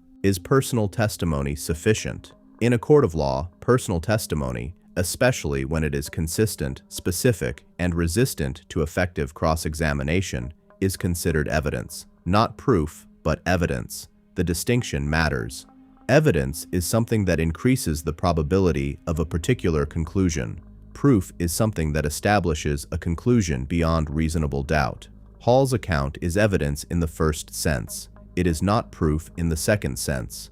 And the extraordinary nature of what he claims means that even a significant amount of evidence, an unusual quantity of consistent, specific, non-falsified personal testimony, may not be sufficient to move the probability needle very far in the direction of extraterrestrial contact. The psychological explanations for Hall's experience are not dismissive or dehumanizing. They are serious attempts to account for the data using frameworks that have been empirically developed and tested. One of the most important of these is the phenomenon of sleep paralysis, which can generate extraordinarily vivid and terrifying experiences of presence, movement, and encounter during the hypnagogic or hypnopompic states at the boundaries of sleep.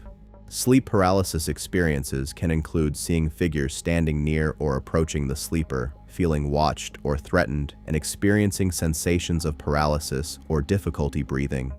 In the desert isolation of a Nevada weather shack, with the particular stresses of a military posting in a psychologically charged environment, Hall would have been a candidate for enhanced sleep paralysis experiences. The isolation effect is another serious psychological consideration. Extended isolation, particularly in alien and psychologically challenging environments, has well-documented effects on human perception and cognition. Sensory monotony, like that provided by miles of identical desert landscape, can paradoxically increase perceptual sensitivity, making the brain more likely to find patterns and significance in random stimuli. The social isolation of a remote military posting can amplify this effect, as the brain's social processing systems, deprived of their normal input, can begin to generate substitute experiences of social presence. Sailors becalmed in tropical waters have hallucinated islands. Polar explorers have experienced phantom companions. Desert travelers have reported encounters with beings and events that bore no relationship to external reality. These are not signs of mental illness. They are signs of a brain functioning in conditions it was not designed for, doing its best to make sense of an environment that challenges its normal operating parameters. Hall's encounters, viewed through this lens, could represent the elaborate productions of a healthy mind under extraordinary stress. Experiences that felt completely real because they were generated by the same neurological systems that generate all experience, and that incorporated real sensory data from the desert environment in ways that reorganized and recontextualized that data into something his mind could engage with. The anthropological perspective adds yet another layer to the skeptical analysis. The tall whites narrative, as anthropologists have noted, follows the structural pattern of the contact myth. The story of a representative of one group who crosses the boundary into the territory of another and must negotiate the relationship between the familiar and the alien. This narrative structure is among the most ancient and universal in human storytelling traditions. From Gilgamesh and Enkidu to the Selkies of Celtic mythology to the first contact genre of science fiction, the story of the crossing between the human and the other than human follows consistent patterns that seem to be hardwired into our storytelling traditions. Hall's tall whites narrative fits this pattern almost perfectly. The isolated individual, the gradual relationship with the other, the mutual fear and curiosity, the exchange of knowledge, the return to human society with a story that must be told. Does the fit between Hall's narrative and ancient mythological structures prove that his experience was imagined? No. Ancient mythological structures presumably developed from real human experiences of genuine encounters with the unknown, whatever those encounters actually were. But it does suggest that we should be cautious about treating the psychological and narrative familiarity of Hall's account as corroboration rather than as a potential explanation in its own right. The technological debunkings, fiber optics, transistors, integrated circuits, are handled more confidently by the scientific community than the psychological explanations because the documented research histories of these technologies are clear enough to follow. But even here, the debunking is not absolute. The documented research history tells us what human researchers were doing and when. It does not tell us whether those researchers might have received input or inspiration from sources that they were not in a position to publicly acknowledge. It is possible, not probable, but possible, to imagine a world in which the official research pathway and the classified source of key insights existed in parallel, with the former providing plausible cover for knowledge derived from the latter. The global pattern: tall white encounters around the world.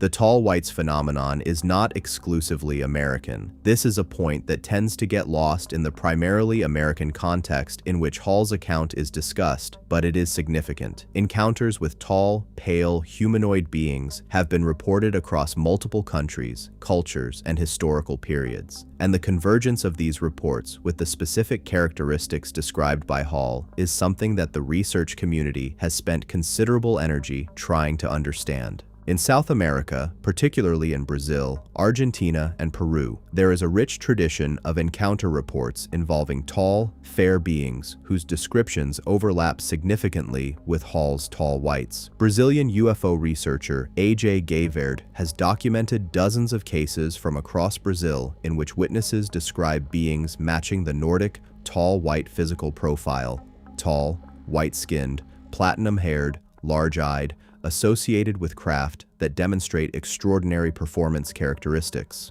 The Brazilian encounter tradition has its own specific cultural flavor, shaped by the particular social and geographical context of encounters in the Amazon basin, the Cerrado, and the coastal regions. But the core physical descriptions are strikingly consistent with what Hall described in Nevada. In Europe, particularly in Scandinavia and the British Isles, the encounter tradition is complicated by the deep cultural history of stories about tall, fair, supernatural beings, the elves and fairies of Northern European folklore. Whether these traditional stories represent early encounters with the beings that Hall later described in Nevada, or whether they represent a culturally specific interpretation of a more ambiguous, anomalous experience, is a question that neither UFO researchers nor folklorists have definitively answered. What can be said is that the structural and physical similarities between the beings of Northern European folklore and the tall whites, as described by Hall, are detailed enough to be noticed and specific enough to resist easy dismissal.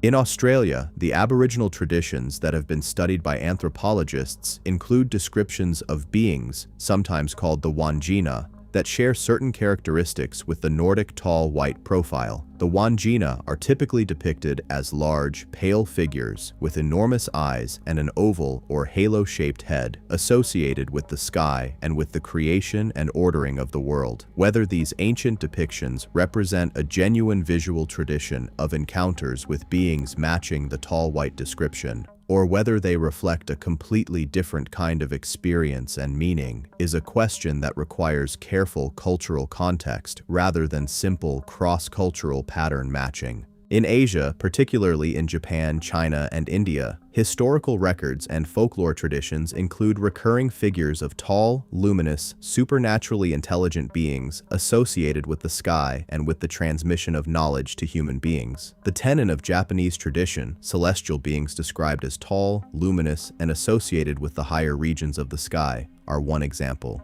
The apsaras of Hindu and Buddhist tradition are another. These figures appear in traditions that developed entirely independently of the American UFO research community and of Charles Hall's Nevada desert, and yet the physical and functional similarities to his tall whites are striking enough to be worth noting. In Russia, following the end of the Soviet era and the partial opening of previously classified files, accounts of encounters with Nordic-type beings have surfaced from military personnel who served in various capacities during the Cold War period. These accounts describe beings physically matching the tall white profile appearing near sensitive military installations, a detail that aligns with Hall's description of the tall white's apparent familiarity with and access to military testing areas. the Russian accounts have not received the same level of attention as American ones in the English-speaking UFO research community, partly due to language barriers and partly due to the greater institutional difficulty of verifying the credentials of Soviet-era military witnesses. The global pattern of tall, pale, humanoid encounter reports is not, by itself, proof of anything. The same cognitive tendencies that might generate these experiences in individual witnesses, the brain's propensity for pattern recognition, the specific effects of isolation and stress on perception, might operate across cultures in similar ways, producing encounters that share structural and physical characteristics without representing contact with any actual external entity. The cross-cultural persistence of the Nordic figure might be evidence of a universal human imaginative archetype rather than of a universal encounter with a specific non-human type. But the alternative, that the cross-cultural consistency of these descriptions reflects a genuine phenomenon that has been occurring across multiple cultures and historical periods, deserves at least equal consideration. If we take seriously the possibility that some form of non-human intelligence exists and has interacted with human beings across an extended time period, the cross-cultural consistency of descriptions is exactly what we would expect. Different cultures, encountering the same beings in their different contexts, would naturally interpret and represent those encounters through their own cultural frameworks, producing different surface characteristics but consistent core descriptions. The Wangina and Range 4 Harry, the Tenon and the Teacher, different names, different cultural contexts, same underlying phenomenon. The disclosure movement, pushing the conversation forward. The world has changed significantly since Terz Hall first published his account of the tall whites. The public conversation about UFOs, or UAPs, the acronym preferred by the US government, has shifted in ways that would have seemed remarkable even a decade ago. The transformation of this conversation from the margins of public discourse to its center has been dramatic and rapid, and it has created a context in which Hall's testimony and others like it are being reconsidered with a seriousness that was previously absent from mainstream discussion. The turning point for many researchers was the December 2017 revelation in the New York Times that the Pentagon had been operating a secret program, the Advanced Aerospace Threat Identification Program, AATIP, dedicated to studying unidentified aerial phenomena. The program, which had been formally funded until 2012, but whose activities apparently continued beyond that date, had been directed by a career intelligence officer named Luis Elizondo, who resigned from the Department of Defense specifically to draw attention to what he saw as the program's findings and their implications. Elizondo's public statements, combined with the release of the FLIR, Gimbal, and Go Fast videos, constituted the most significant official acknowledgement of the UAP phenomenon since the Project Blue Book era of the 1960s. What followed was a cascade of institutional acknowledgement. The US Navy formally confirmed the authenticity of the released videos. Congress began holding hearings on UAPs, hearings that, unlike similar efforts in previous decades, were attended by serious legislators who asked pointed questions and received answers that, while carefully worded, acknowledged the reality of the phenomenon and the limitations of the government's understanding of it. The UAP task force was established within the Office of the Undersecretary of Defense for Intelligence, and its initial report, released in 2021, confirmed that the US government had documented 144 incidents of UAP encounters, only one of which could be confidently explained as a known human technology.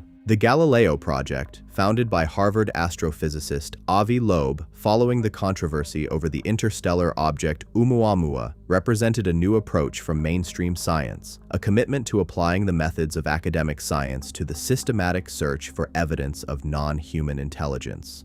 Loeb's willingness to publicly challenge the consensus that Oumuamua was a natural object, combined with his institutional authority, brought a credibility to the scientific engagement with the UAP question that it had previously lacked. The Galileo project's work, including plans for a network of sophisticated observation systems specifically designed to detect and analyze UAP, represents exactly the kind of extraordinary evidence gathering that would be necessary to move the conversation from speculation to science. The whistleblower testimony of David Grush, a former intelligence officer who made public statements in 2023 claiming that the U.S. government was in possession of non-human craft and biological material, represented another escalation in the level of official adjacent acknowledgement of the phenomenon. Grush, who filed a formal whistleblower complaint with the Inspector General of the intelligence community and testified before Congress, claimed that the retrieval and reverse engineering program he described involved material that was definitively non-human in origin.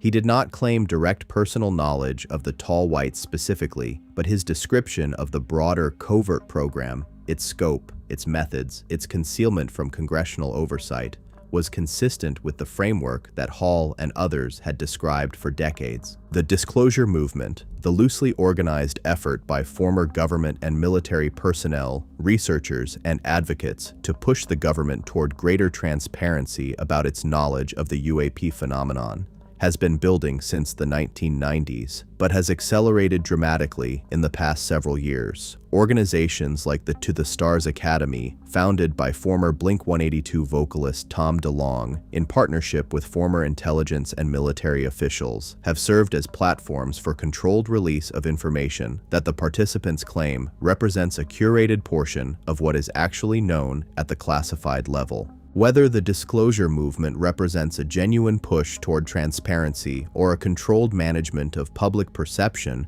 releasing selected information to shape the narrative while keeping the most significant secrets intact, is a question that serious researchers debate. The skeptical view is that the disclosure movement's connections to the intelligence community suggest a degree of institutional involvement that raises questions about whose interests are being served. The more optimistic view is that individuals within the national security apparatus, having concluded that continued total secrecy is both unsustainable and counterproductive, are finding ways to move information into the public domain in a manner that serves both the public interest and the institutional need for controlled transition. In either case, the context that the disclosure movement has created is one in which Hall's account of the tall whites, once relegated to the fringes of public discourse, now sits within a broader narrative that includes official acknowledgement of UAP reality, congressional testimony from credentialed intelligence officials, and academic engagement from mainstream science. This does not make Hall's specific claims more verifiable, but it does change the cultural framework within which those claims are considered, and that change in context is itself significant. The psychological architecture of encounter, what the mind does in the dark. Understanding the tall whites experience requires a deeper dive into what human psychology actually does under conditions of extreme isolation, environmental stress, and perceptual challenge, not to dismiss Hall's account, but to understand the full range of what might have happened to him and to the many other people who have reported similar experiences. The human brain is not a passive recording device. It is an active, predictive system that is constantly constructing models of reality based on incoming sensory data, prior experience, and expectations. This constructive process normally works so seamlessly that we experience it as direct perception of the world as it actually is. But under certain conditions, extreme fatigue, sensory deprivation, intense emotional stress, hallucinogenic substances, sleep disruption, the constructive process can begin to generate content that bears a more complex relationship to external reality than simple direct perception. The experience of hypnagogic hallucination, the vivid, often disturbing visions that occur in the transitional state between waking and sleep, is one of the most relevant psychological phenomena for understanding encounter reports from individuals like Hall. In the hypnagogic state, the visual and auditory systems begin to generate content independently of external sensory input, producing experiences of extraordinary vividness that the observer cannot easily distinguish from waking perception. The content of hypnagogic experiences tends to be culturally and experientially specific, drawn from the individual's personal history and cultural background, but it can also include elements that seem alien, unfamiliar, and genuinely anomalous. For a man sleeping in a Nevada desert weather shack, alone at night with the stress of a new military posting and the persistent warnings from colleagues about something dangerous in Range 4, the hypnagogic conditions would have been nearly ideal. The initial encounter in the bathroom, which Hall himself first interpreted as sleepwalking or a dream, fits the profile of a hypnagogic experience almost precisely. The subsequent experiences, which became more elaborate and more interactive over time, might reflect the process by which the brain builds on initial experiences, each encounter adding detail and coherence to a developing internal narrative. But this explanation runs into a significant problem: specificity and consistency over time. Hypnagogic hallucinations are typically fragmented, bizarre, and inconsistent. They do not build coherent narratives that maintain their specific details across months and years of repeated experience. Hall's encounters, by contrast, developed a consistent internal logic over his 2 years in the desert, with recognizable individuals, the teacher, Range 4 Harry, maintaining consistent physical and behavioral characteristics across multiple encounters. The development of a consistent, internally coherent hallucination narrative over such an extended period would be unusual to the point of requiring its own explanation. The mass psychogenic illness hypothesis, the idea that the fear culture around Range 4 Harry on the military base created a social contagion of suggested experience, is another serious consideration. When multiple individuals in a closed social group share a belief that something dangerous or anomalous exists in a particular location, the psychology of suggestion can produce genuine perceptual experiences in individuals who visit that location. The shaking hands, the avoidance behavior, the refusal to drive to Range 4, these behaviors, observed by Hall in his predecessor and in the other soldiers on the base, could have established a powerful suggestive context for Hall's subsequent experiences. And yet, again, the social contagion explanation has limits. It can explain the first encounter or two, when Hall was in the grip of his predecessor's fear and his own anxiety about the warnings he had received. But it struggles to account for the sustained, detailed, developmentally coherent nature of the relationship that Hall claims to have developed over 2 years. Social suggestion fades over time when not continuously reinforced. Hall's encounters, by his account, became more rather than less coherent and detailed as time went on, which is the opposite of what the social contagion model would predict. The electromagnetic hypothesis is another area of active, if controversial, research. Specific frequencies of electromagnetic radiation, particularly in the extremely low frequency range, have been shown in some studies to produce unusual perceptual experiences when directed at the human brain. The effects can include sensations of presence, visual anomalies, distorted time perception, and intense emotional responses. Theoretically, a location that produced sustained exposure to specific electromagnetic frequencies, whether through natural geological properties or through deliberate technological deployment, could produce consistent anomalous experiences in individuals spending extended time there. Michael Persinger, the Canadian neuroscientist who worked extensively on this hypothesis, produced some suggestive results in laboratory settings, though his most dramatic demonstrations, including claimed induction of mystical and visionary experiences using electromagnetic fields, have proven difficult to replicate by other researchers. The theory remains on the scientific margins, but it points toward a real phenomenon: the human brain's sensitivity to electromagnetic fields and the potential for that sensitivity to generate experience in the absence of corresponding external events. What all these psychological and neurological explanations have in common is that they are genuinely serious attempts to account for the data, both the data of Hall's testimony and the broader data of the encounter phenomenon, using mechanisms that are grounded in established science. They are not dismissive. They take seriously the reality of the experiences being reported and look for explanations within known human biology and psychology. The question is whether those mechanisms are sufficient to account for the full range of what witnesses like Hall describe: the consistency, the specificity, the development of relationship, the bilateral fear dynamic, the technological details, or whether additional factors need to be considered. The tall whites in human history, a much older story? What if the tall whites are not a recent phenomenon at all?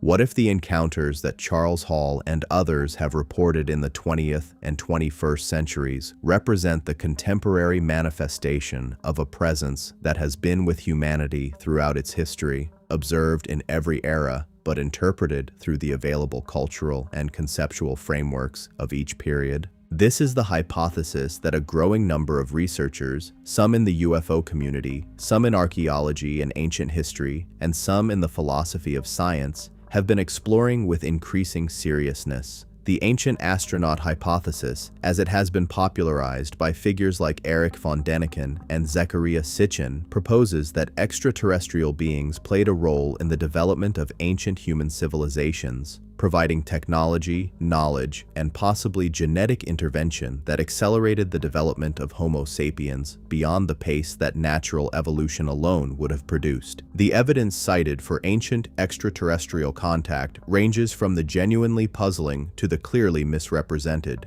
On the genuinely puzzling end of the spectrum, the precision of ancient megalithic construction, which in some cases, Pumapunku in Bolivia, the Giza Plateau in Egypt, the Sacsayhuaman Fortress in Peru, demonstrates an understanding of geometry and construction technique that the builder's documented technological base does not obviously support. The apparently astronomical orientation of monuments worldwide, from Stonehenge in England to Chichen Itza in Mexico, suggests a knowledge of celestial cycles that goes beyond what we might expect from pre-scientific cultures. The presence of similar symbolic and narrative motifs across cultures, separated by geographical distances that should have prevented contact. On the clearly misrepresented end, the tendency to attribute any ancient construction or art that appears sophisticated to extraterrestrial intervention, implicitly denying the intelligence and capability of ancient human peoples. Many of the claims made by ancient astronaut theorists reflect a kind of inadvertent racism,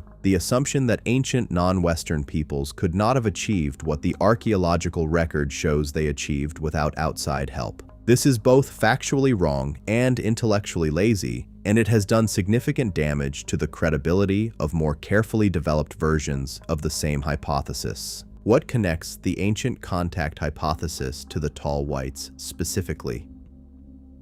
The physical descriptions.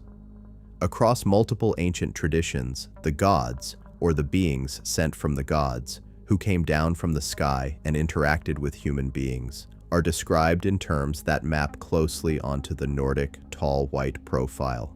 The Anunnaki of Sumerian tradition, often cited by Sitchin as the inspiration for his extraterrestrial hypothesis, are described in ancient texts and depictions as tall, fair, and associated with the sky.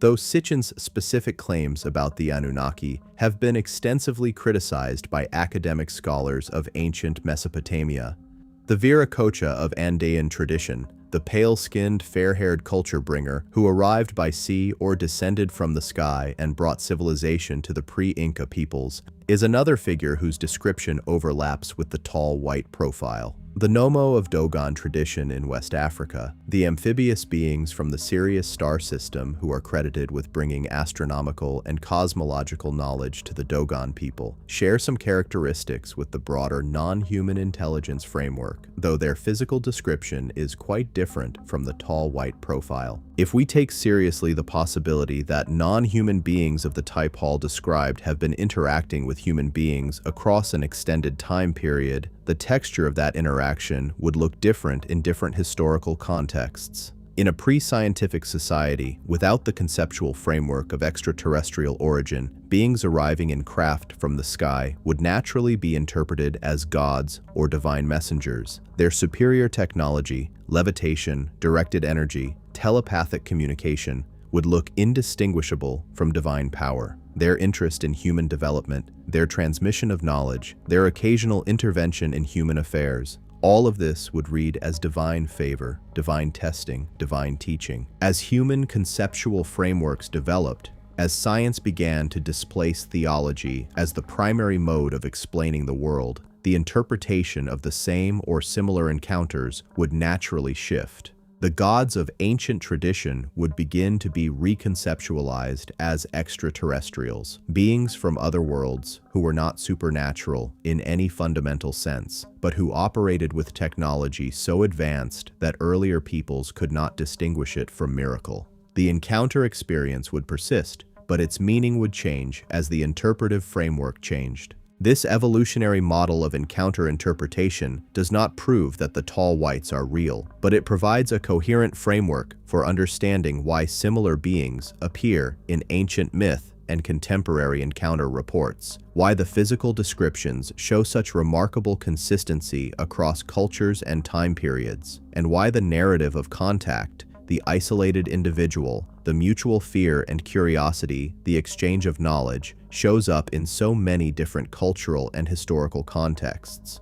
Whether the ancient myth and the modern encounter share a genuine cause, actual contact with non-human beings, or share only a psychological and cultural cause, the universal human tendency to construct similar stories in response to similar existential situations is the question at the heart of the tall whites mystery. Classified Earth: what the governments know and why they won't say. The question of what governments actually know about the presence of non-human intelligence on or near Earth is the most consequential question in the entire tall whites debate. If Hall and other witnesses are telling the truth, if the broader pattern of government alien contact suggested by the convergence of their accounts reflects reality, then the information being withheld from the public is not just historically interesting, it is potentially the most significant information in the history of human civilization. And the decision to withhold it, maintained across multiple administrations, multiple governments, and multiple generations of decision-makers, raises profound questions about the nature of democratic governance and the relationship between institutional power and public accountability. The case for government knowledge of non-human intelligence rests on several pillars. First, the volume and quality of military and intelligence witness testimony, which has been accumulating since the late 1940s and which recent years have dramatically expanded with the addition of credentialed, currently serving or recently retired officials. The sheer number of people with security clearances and professional credibility who have, at significant personal and professional risk, made statements about government knowledge of the phenomenon cannot be explained away as a collection of individual delusions or calculated hoaxes. Second, the documented existence of programs specifically tasked with studying UAPs, from the Air Force's Project Blue Book in the 1950s and 60s to AATIP in the 2000s to the current All-Domain Anomaly Resolution Office, demonstrates institutional recognition that the phenomenon is real and requires systematic study. If the government genuinely believed that all UAP reports were explainable as conventional phenomena, it would not have invested resources in programs specifically designed to investigate them. Third, the behavior of classification systems around specific aspects of the UAP topic. The extraordinary sensitivity of materials related to certain incidents, the reports of files being removed or destroyed, the career consequences described by individuals who pushed for greater transparency within their agencies, suggests that what is being protected is more significant than routine military secrets. Classification systems exist to protect genuinely sensitive information. The intensity of classification around certain UAP materials implies that what is being classified is extraordinarily sensitive. The reasons for continued secrecy, if non-human intelligence contact is real, are more complex than simple deception.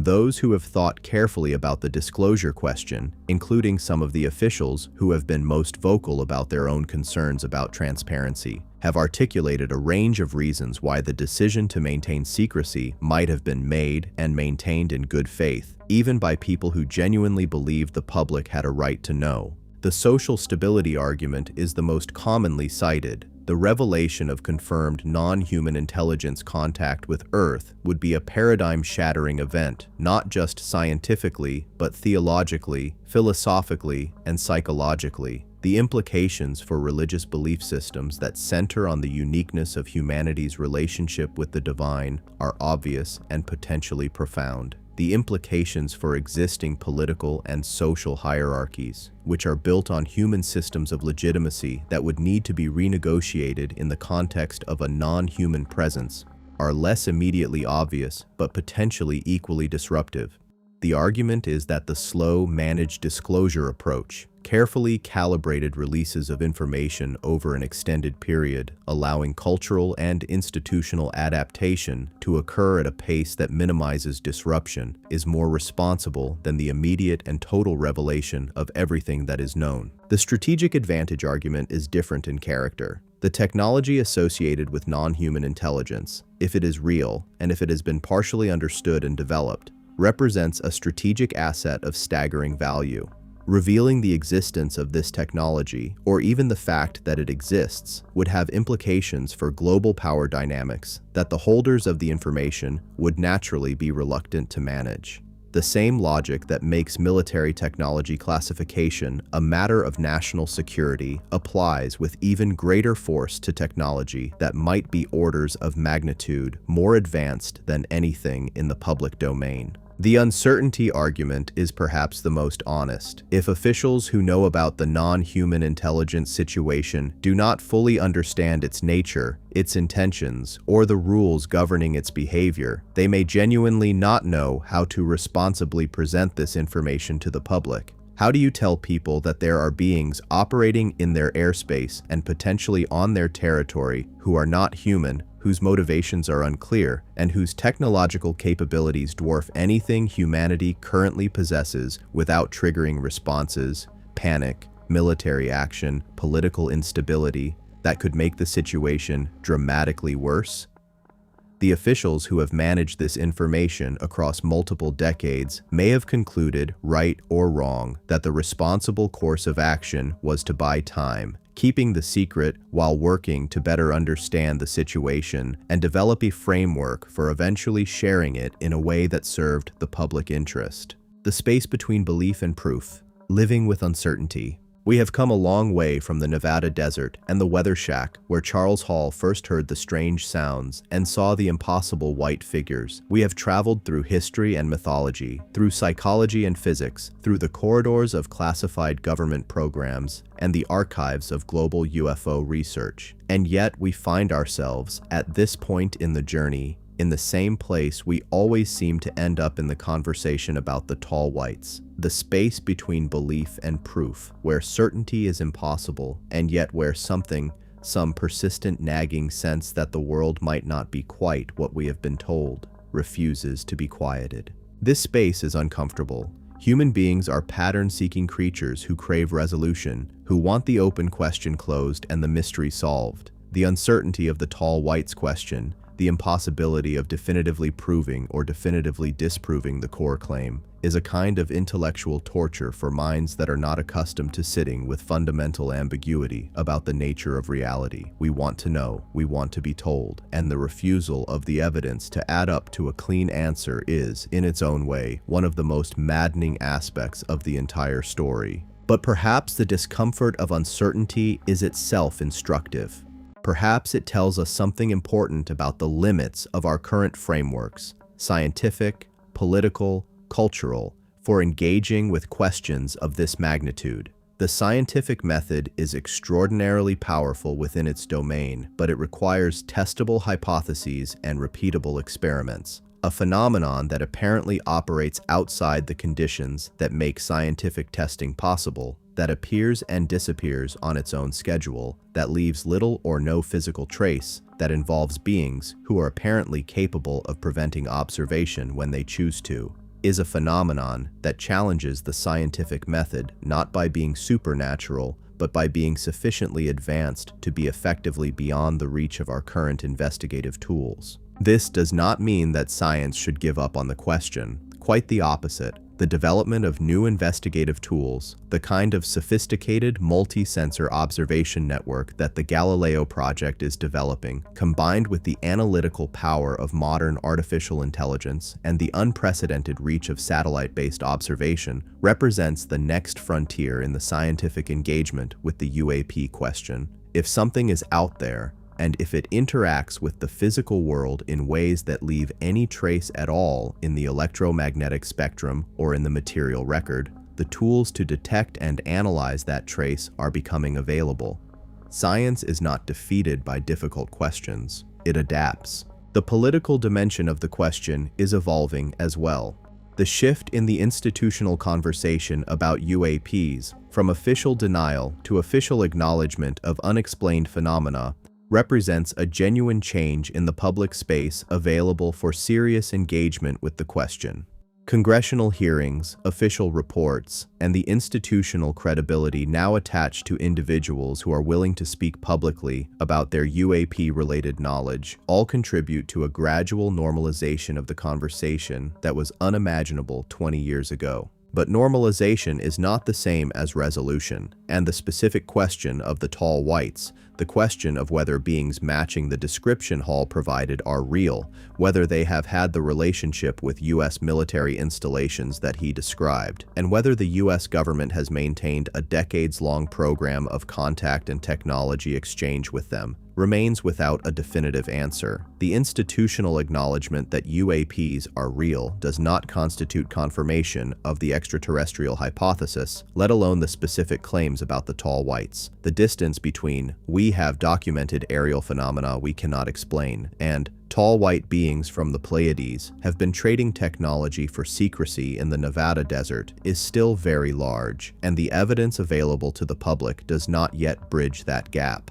The children of the stars, a new generation looks up. Something interesting has happened in the last decade that deserves attention in any comprehensive treatment of the tall whites question. A generation has grown up with the internet, with full awareness of the history of UFO research, with access to Hall's books and the Walking with the Tall Whites documentary, and with the additional context provided by the Pentagon's partial acknowledgments about UAPs. For this generation, the question of extraterrestrial intelligence is not a fringe obsession or a cultural marker of eccentricity. It is a mainstream question being taken seriously by mainstream institutions, universities, defense agencies, space programs, and it is therefore a question they feel entitled to engage with openly and with intellectual seriousness. The crowdsourced investigation approach that this generation brings to the question is genuinely new and genuinely powerful. The ability to share observations, cross-reference accounts, apply analytical tools developed for other purposes, and build collaborative research frameworks in real time across global distances has changed the nature of UFO research in ways that its practitioners from previous decades could not have imagined. Where a 1960s UFO researcher had a typewriter, a filing cabinet, and a network of pen pals, a contemporary researcher has access to satellite imagery, spectral analysis tools, global databases of encounter reports, and communities of technically sophisticated collaborators distributed around the world. This new research community has applied its methods to the tall whites narrative with both enthusiasm and rigor. The geographic claims in Hall's account have been cross-referenced with known military installations and restricted zones. The specific physical descriptions have been compared with encounter reports from around the world and across different historical periods. The technological claims have been subjected to analysis by people with engineering backgrounds who are trying to determine what physical principles might underlie the capabilities Hall describes. The psychological and sociological dimensions of the account have been analyzed by people with relevant academic training. The result is a body of research that, while not uniformly high quality, the internet accommodates the credulous as readily as the rigorous, includes genuinely serious work that deserves attention from anyone who wants to engage with the question comprehensively. The podcast and YouTube communities that have grown up around UAP research are not uniformly serious, but they have served an important function in bringing the broader conversation to a genuinely massive audience.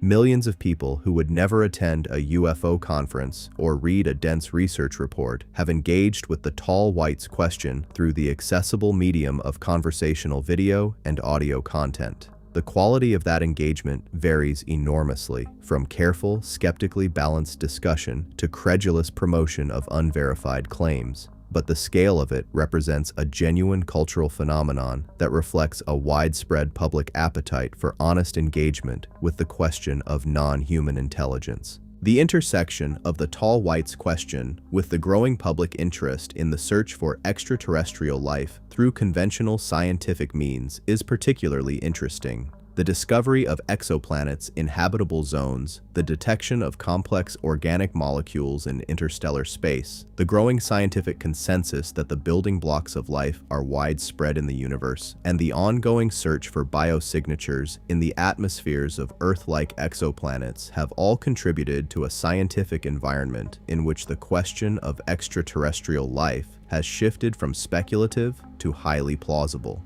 In this context, the more radical claim of contact with extraterrestrial intelligence, the claim at the heart of the tall whites narrative, sits in a different cultural and scientific landscape than it did when Hall first published his books. The search for technosignatures, evidence of technology produced by intelligent beings elsewhere in the universe, has become a legitimate research program at multiple academic institutions. The Breakthrough Listen project, funded by billionaire Yuri Milner and based at UC Berkeley, is conducting the most comprehensive search for extraterrestrial intelligence ever attempted, using multiple of the world's most sensitive radio telescopes to listen for signals from across the galaxy. While this search is specifically looking for signals from distant civilizations rather than evidence of near-Earth contact, it exists in a continuum with the tall whites question. Both are fundamentally about the possibility of intelligent non-human life and the evidence for its existence. The question that will not go away. Final reflections on the tall whites mystery. So where does this leave us? After following the thread of the tall whites narrative through its many dimensions, historical, psychological, scientific, political, cultural, what can we honestly say about the questions that lie at its heart? We can say, with confidence, that something has been happening in the Nevada desert and other locations around the world, that a significant number of credible individuals from a range of professional and personal backgrounds have reported as encounters with non-human intelligence. The consistency of these reports across cultures, historical periods, and independent witnesses is a fact that cannot be wished away by appeals to mass delusion or coordinated hoax. Whether that consistency reflects genuine encounters with external non-human entities, a shared internal human experience that generates similar content across different individuals, or some combination of the two, is a question that honest inquiry must hold open. We can say, with equal confidence, that the official history of human technological development in the post-war period contains discontinuities and accelerations that have surprised even the scientists and engineers involved in them, whether those discontinuities reflect human creativity operating at its highest level, the specific conditions of the Cold War competitive environment, or some form of external input, alien, terrestrial, or otherwise, is another question that should be held open rather than prematurely closed. We can say that the relationship between governments and the phenomenon, whatever the phenomenon ultimately is, has been characterized by more active management and less pure ignorance than official positions have traditionally implied.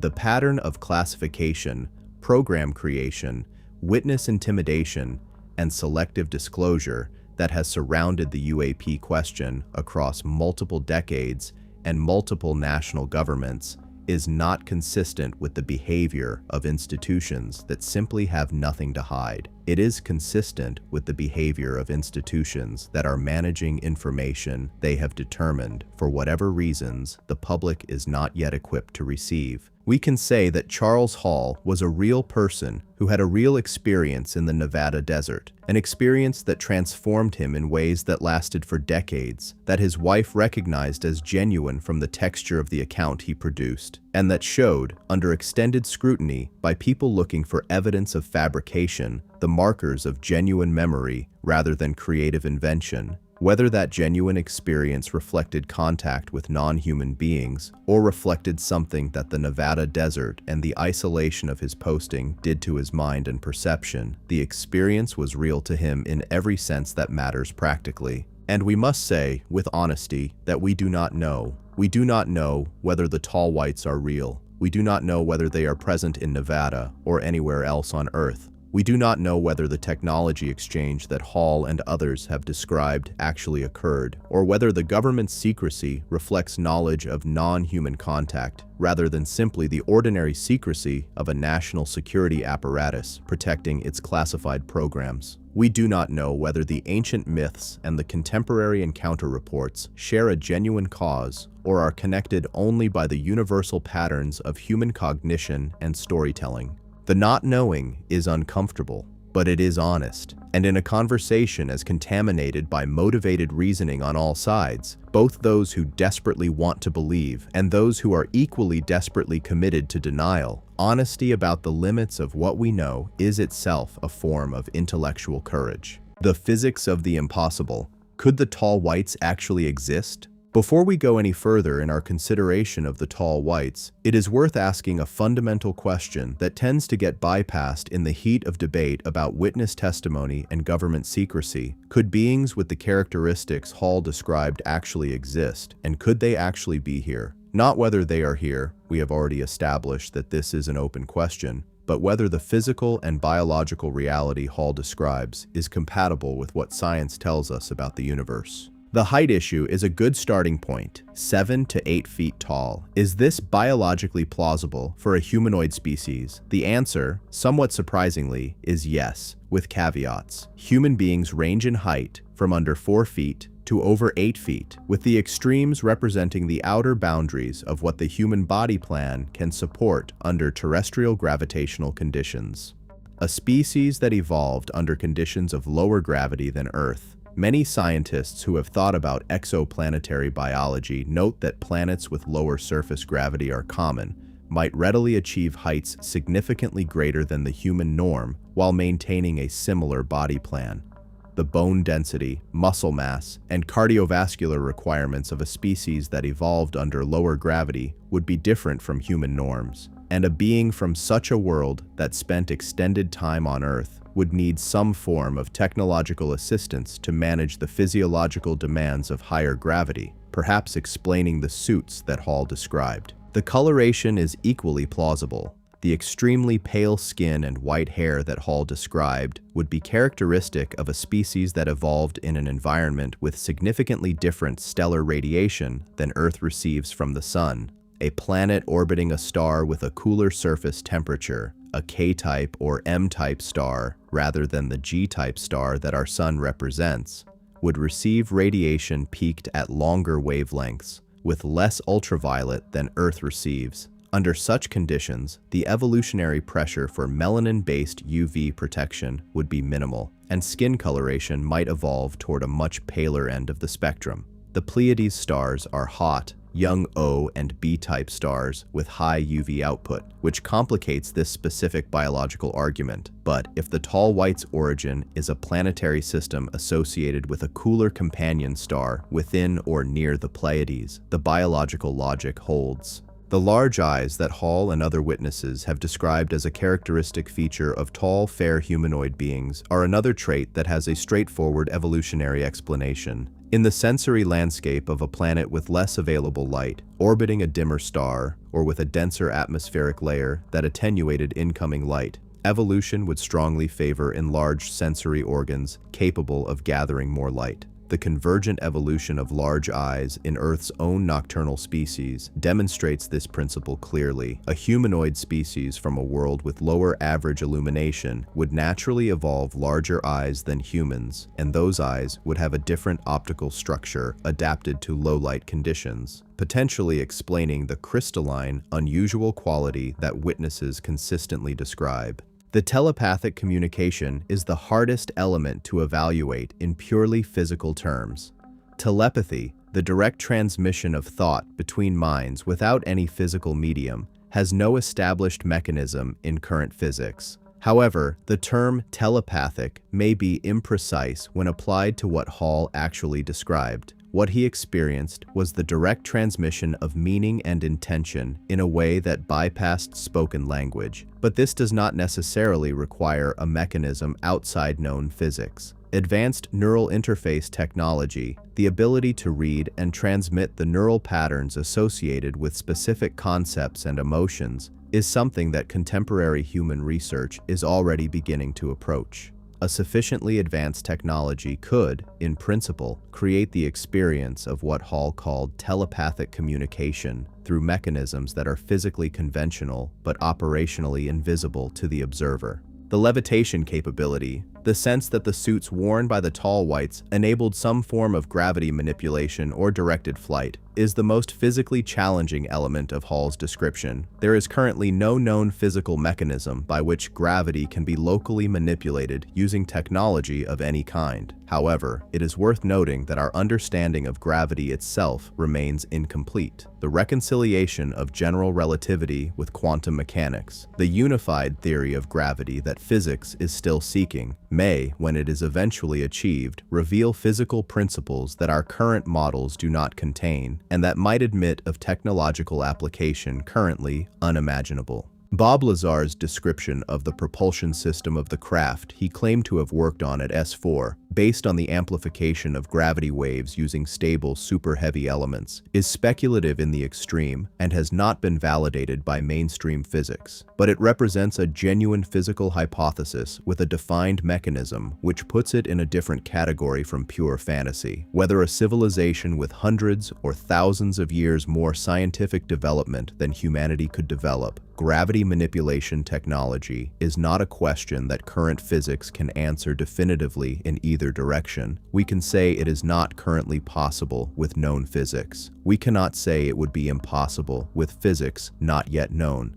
The propulsion of the craft associated with tall white encounters, the extraordinary performance characteristics described by Hall and corroborated by other witnesses, including pilots who encountered UAPs with similar performance in documented military incidents, is a subset of the broader UAP propulsion question that is receiving serious scientific attention in the context of the current UAP transparency movement.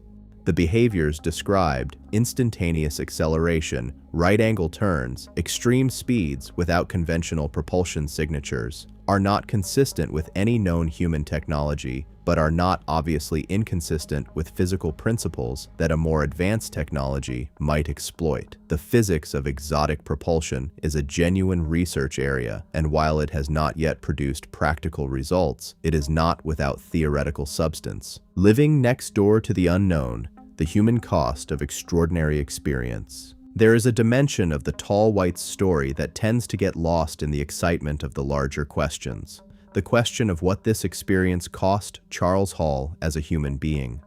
Not in any dramatic sense. He was not destroyed by his encounters, did not descend into madness or despair, but the experience of living with 2 years of extraordinary contact, followed by decades of silence, and then the complex aftermath of going public, must have left its mark in ways that go beyond the official record of interviews and conference appearances. Consider what it means to have an experience of genuine, life-altering extraordinariness that nobody around you would believe if you told them. Hall carried his Nevada experiences in silence for decades, through his marriage, through the raising of his 6 children, through the ordinary rhythms of civilian life that followed his military service. The experiences were real to him. They were, by his own account, among the most significant of his life, not just because they were frightening, but because they were, in a strange way, enriching.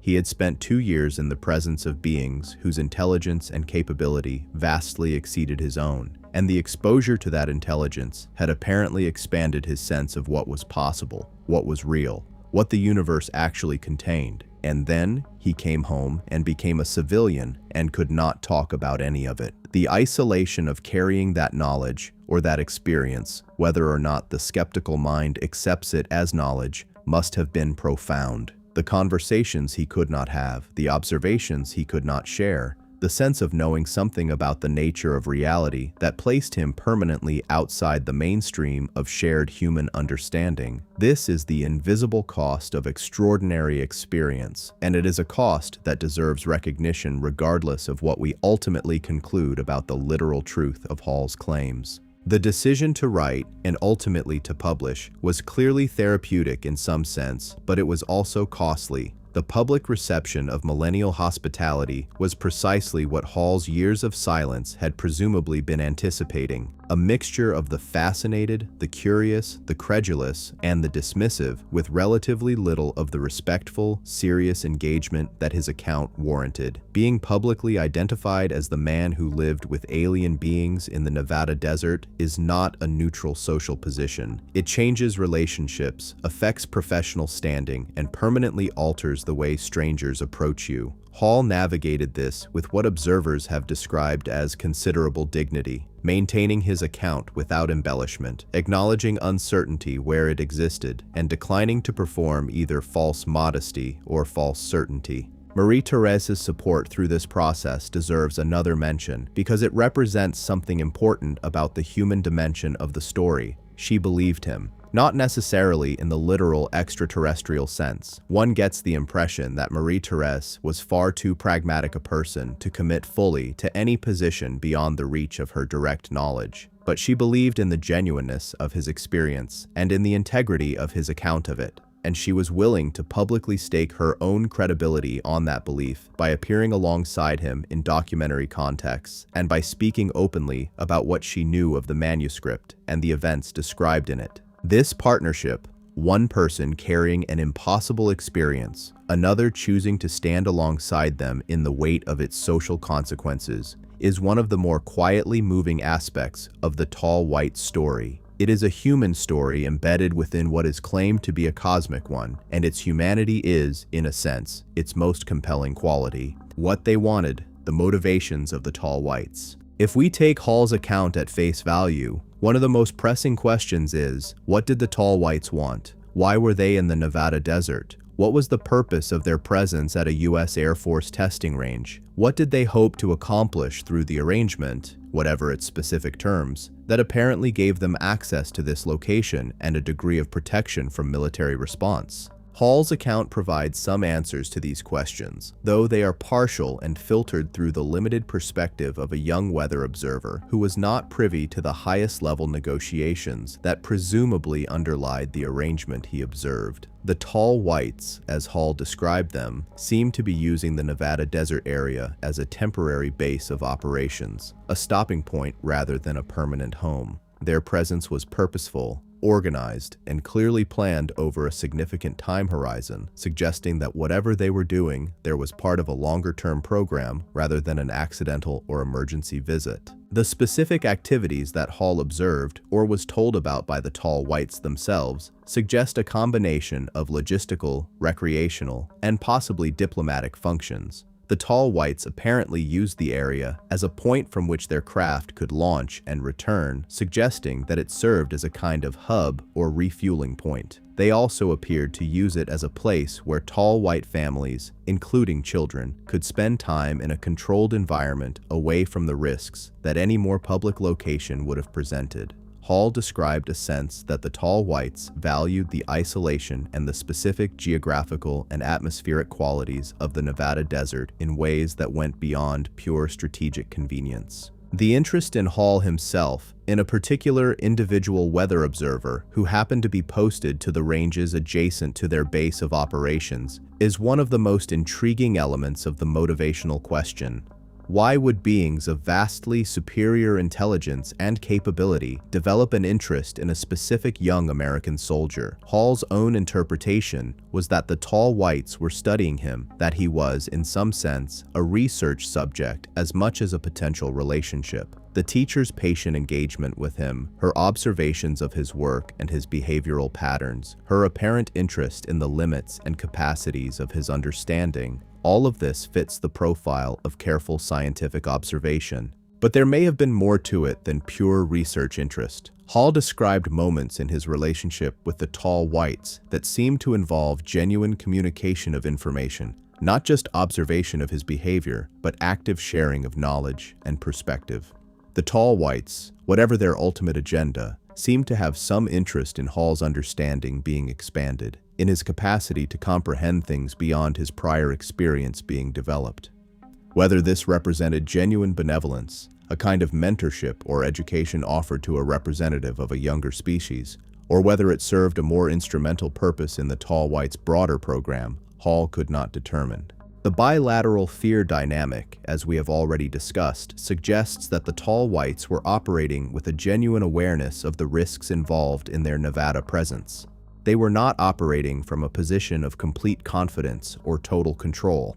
Whatever their power relative to humanity, they understood that their position in the Nevada desert was precarious, dependent on the maintenance of an agreement with human authorities that could, if those authorities changed their minds or lost control of the situation, be revoked with potentially catastrophic consequences. This precariousness gives their behavior a logic that pure power would not. They were careful with Hall because they needed him to remain calm, to not do anything that would upset the delicate balance of the arrangement, to serve as a kind of informal bridge between the two communities sharing that stretch of desert. This bridge role, unasked for, uncompensated, operating entirely outside any official framework, is perhaps the most human element of Hall's story. He did not volunteer to be a diplomat between species. He did not have the training or the authority for the role. He was just a weather observer who found himself, by the accident of posting, at the intersection of two worlds that were navigating each other with extreme care. And somehow, despite the terror and the confusion and the complete absence of any support system, he managed to occupy that position without catastrophe,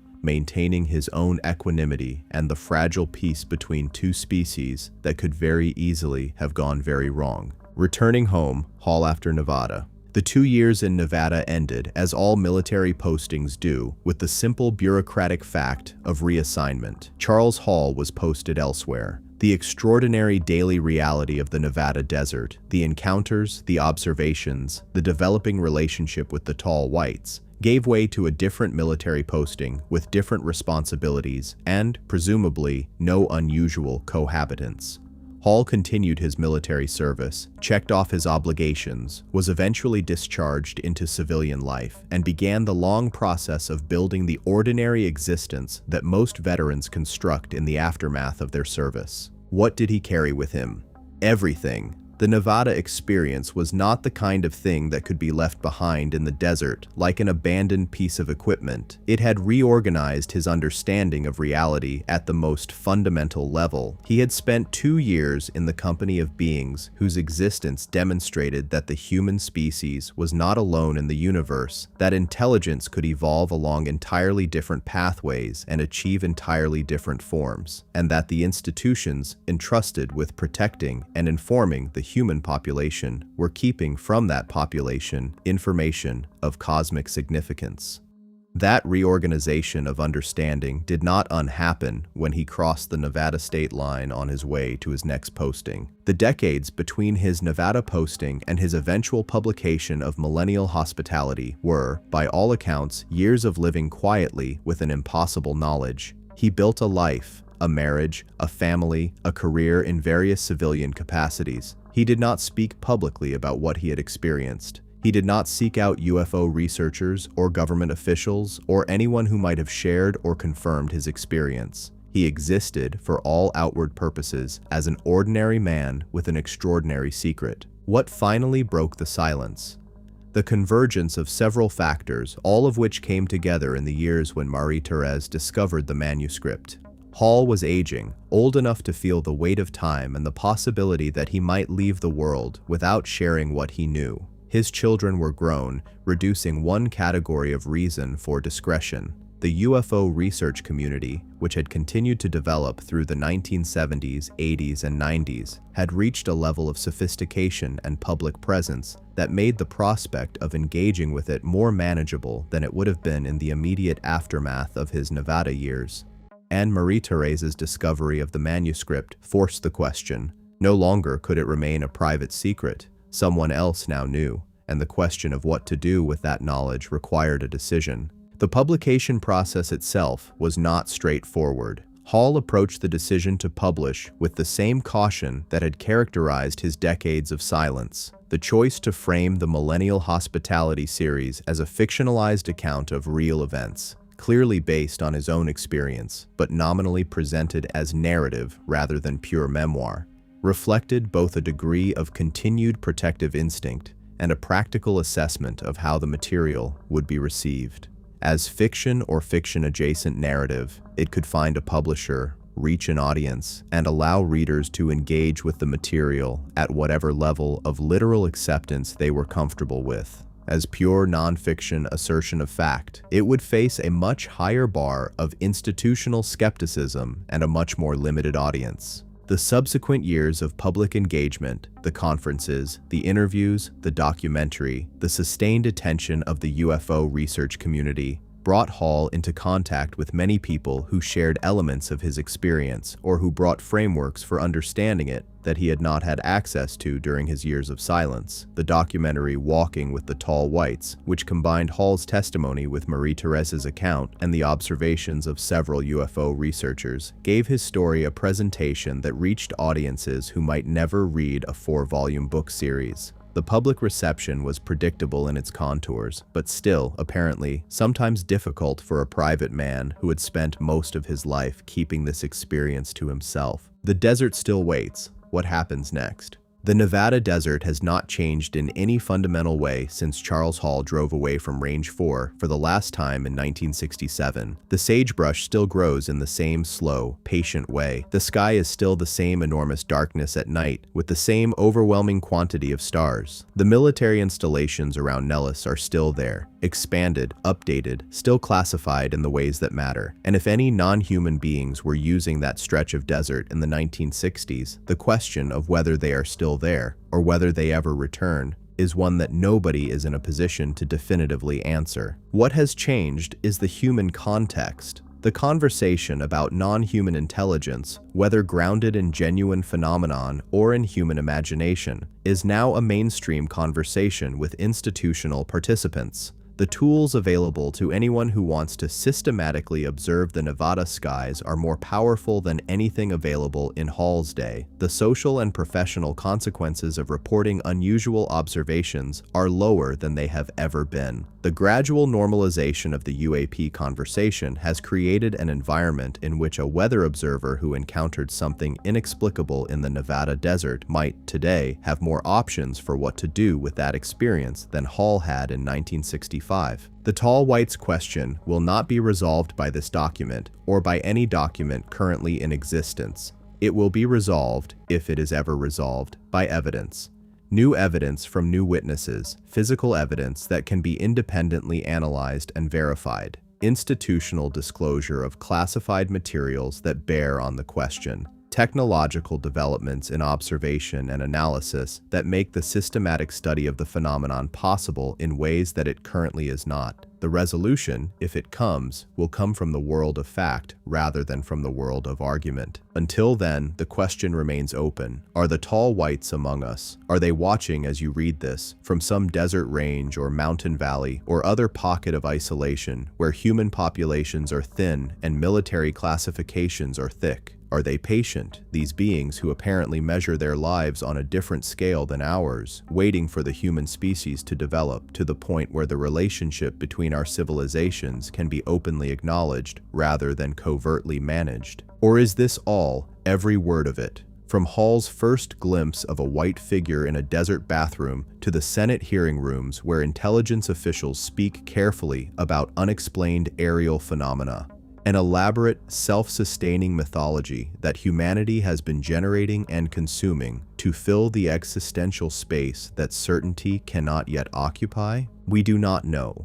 And that not knowing, uncomfortable as it is, may itself be telling us something important, that we have reached the outer edge of what our current civilization is able to understand, and that what lies beyond that edge, whatever it turns out to be, will require us to be more humble, more curious, and more genuinely open to the extraordinary than we have typically managed to be. The desert is waiting. The sky is full of stars. And somewhere in the space between what we can prove and what we cannot help but wonder, the tall whites question persists, patient, pale, and watching. Interview with the impossible, voices from the research community. The research community that has grown up around the tall whites phenomenon is not a monolith. It contains believers of every variety, skeptics of equal variety, and a range of positions between and beyond these poles that defy simple categorization. Understanding the tall whites question fully requires engaging with the range of serious, thoughtful people who have devoted significant professional and personal attention to it, and hearing what they make of the evidence as it currently stands. Dr. Jacques Vallée is perhaps the most intellectually distinguished figure to have engaged seriously with the UFO phenomenon over an extended career. A French-American scientist with a background in astrophysics and computer science, Vallée served as the inspiration for the character of Lacombe in Steven Spielberg's Close Encounters of the Third Kind, a portrayal that, while flattering in its depiction of scientific seriousness, does not fully capture the intellectual subtlety of Vallée's actual position.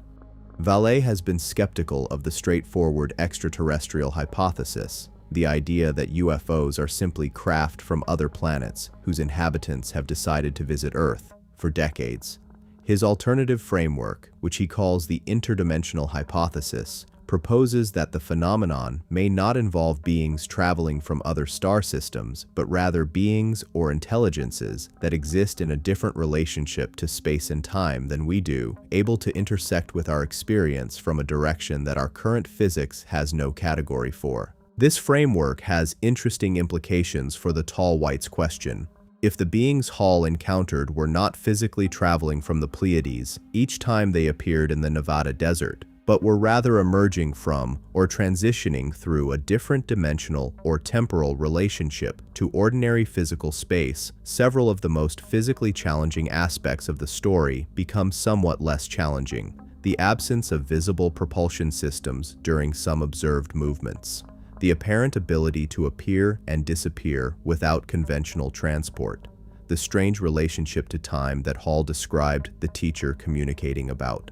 All of these details fit more naturally in Vallée's framework than in the straightforward interstellar travel hypothesis. Dr. Gary Nolan, an immunologist at Stanford University who has become one of the most credentialed scientists to publicly engage with the UAP phenomenon, brings a different perspective. Nolan's approach is fundamentally materialist. He wants to find physical evidence and apply the tools of molecular biology, materials science, and forensic analysis to it. His work analyzing individuals who claim to have had close encounters with UAPs, looking for biological markers of exposure to unusual radiation or energy, has produced results that he describes as genuinely anomalous. Patterns of brain structure and immune response that differ from typical human baselines in ways that are consistent across multiple individuals who have had contact experiences. While this does not prove the extraterrestrial nature of what those individuals encountered, it establishes that something physically real was involved in their experiences, something that left a detectable biological trace. Richard Dolan, one of the most respected historians of the UFO phenomenon, approaches the tall whites question through the lens of institutional analysis,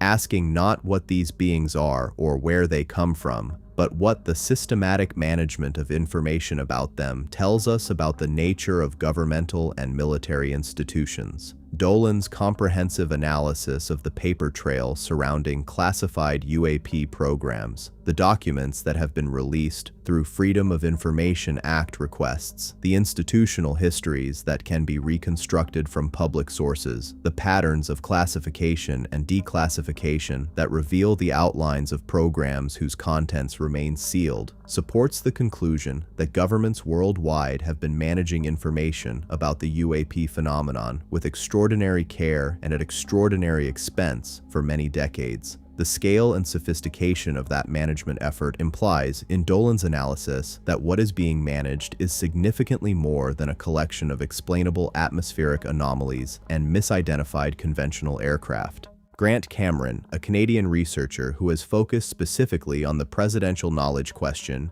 asking what each American president since Truman has actually known about the UAP situation, has developed a nuanced picture of an institutional reality that is considerably more complex than either the full disclosure advocates or the complete ignorance skeptics typically suggest. Cameron's research suggests that different presidents have been briefed on different aspects of the situation, that the information available at the highest political levels is itself incomplete and filtered through multiple layers of classification, and that the decision about what to share with any given president and in what form is itself itself made by people whose names are not known to the public and whose accountability is essentially zero. The implications of Cameron's analysis for the tall whites question are unsettling in a specific way. If even the President of the United States does not have full access to whatever information the relevant classified programs contain about non-human intelligence contact, the possibility of meaningful political accountability for the management of that information is effectively zero. The decision about how to handle the relationship between human institutions and any non-human intelligences with whom contact has been established is being made, in this reading, by people who are answerable to no democratic process and constrained by no public law. This is not a comfortable conclusion, regardless of what you believe about the reality of non-human intelligence. The emotional truth of the impossible, why we need these stories. Beyond the factual question of whether the tall whites are real, there is a question that deserves serious attention in its own right. Why do stories like this one matter to us, regardless of their literal truth? Why does the tall whites narrative and the broader family of stories about non-human intelligence with which it is affiliated resonate so deeply and so persistently in human culture? Part of the answer is straightforwardly psychological. Human beings have always told stories about beings more powerful and more knowing than themselves. The gods of ancient mythology, the angels and demons of religious tradition, the fairies and elves of folklore, all of these are versions of the same fundamental narrative. There are others out there, beyond the ordinary human world, who know things we do not know and who are watching our progress with interest. The emotional function of these stories is not simply to entertain. It is to frame the human condition in a way that gives it meaning, to suggest that our struggles are observed, that our development matters, that we are not simply a random collection of atoms in an indifferent universe. The tall whites, in this reading, serve the same psychological function as the angels of ancient tradition, beings of superior power and intelligence who take an interest in human affairs, who observe and sometimes communicate with human individuals, who represent a category of existence beyond the ordinary human, and who thereby suggest that the ordinary human exists in a larger context than its own immediate experience. Whether or not the tall whites are literally real, the stories we tell about them are doing real psychological and cultural work. But the tall whites narrative does something that the purely mythological versions of this story do not do. It locates the encounter in specific historical time, at specific geographical coordinates, in the context of specific political and military institutions. It insists on being taken seriously, not just as myth, but as history, as an account of actual events that occurred in a real landscape and left real traces in the lives of real people. And this insistence on historical reality, on the literal truth of the encounter, is what gives the tall whites narrative its particular power and its particular challenge. If the story is true, it changes everything. If advanced non-human beings have been present on Earth, interacting with human governments, contributing to human technology, and influencing the course of human history, all without the knowledge or consent of the vast majority of the human population, then everything we think we know about our place in the universe, about the nature of the political institutions that govern our lives, and about the trajectory of our civilization is subject to radical revision. That is a lot to sit with. And the resistance that many people feel to taking the tall whites narrative seriously may be, in part, resistance to the enormity of what its literal truth would imply. The emotional truth of the impossible, the sense that the world is larger and stranger and more inhabited than our official frameworks acknowledge, is one that the tall white story serves with particular power, regardless of its literal verifiability. Terz Hall went into the Nevada desert as one kind of person and came out as another kind, a person who had encountered the edge of the known world and found, on the other side of it, something that changed his understanding of everything. Whether what he encountered was the literal presence of non-human beings or the literal presence of his own mind's extraordinary capacity to generate experience beyond the ordinary, the transformation was real, the caring of it was real, and the courage to eventually share it was real. And that, the human reality of the experience, may be, in the end, what matters most. Not the resolution of the factual question, which may be beyond our current reach, but the recognition that human beings are capable of encountering the extraordinary, of surviving it, of carrying it with dignity through decades of silence, and of eventually choosing to share it in the hope that it might mean something to someone else in the vast and uncertain cosmos we all share. The ongoing investigation, what researchers are doing right now. The investigation of the tall whites phenomenon has not stopped. It continues in various forms and at various levels of seriousness and institutional support in locations around the world. Understanding what that investigation currently looks like, what questions it is asking, what methods it is using, and what results it is beginning to accumulate is an important part of any comprehensive engagement with the question. The congressional UAP hearings that have been taking place with increasing frequency since 2019 represent the most formally structured ongoing investigation into the broader context in which the tall whites question sits. These hearings have produced testimony from a range of current and former military and intelligence personnel who have spoken with varying degrees of specificity about the nature and scope of the UAP phenomenon as it is known within the classified world. The testimony has been carefully managed. Witnesses have been constrained by classification requirements in what they could say in open session, and the most significant material has presumably been reserved for closed classified sessions that the public cannot access. But the pattern of what has been said publicly, combined with what witnesses have indicated they cannot say publicly, suggests a classified world that is considerably more active and considerably more concrete than the carefully hedged public statements fully reveal. The scientific investigation represented by the Galileo Project is taking a different approach, building an independent observation infrastructure that does not depend on government cooperation or classified access.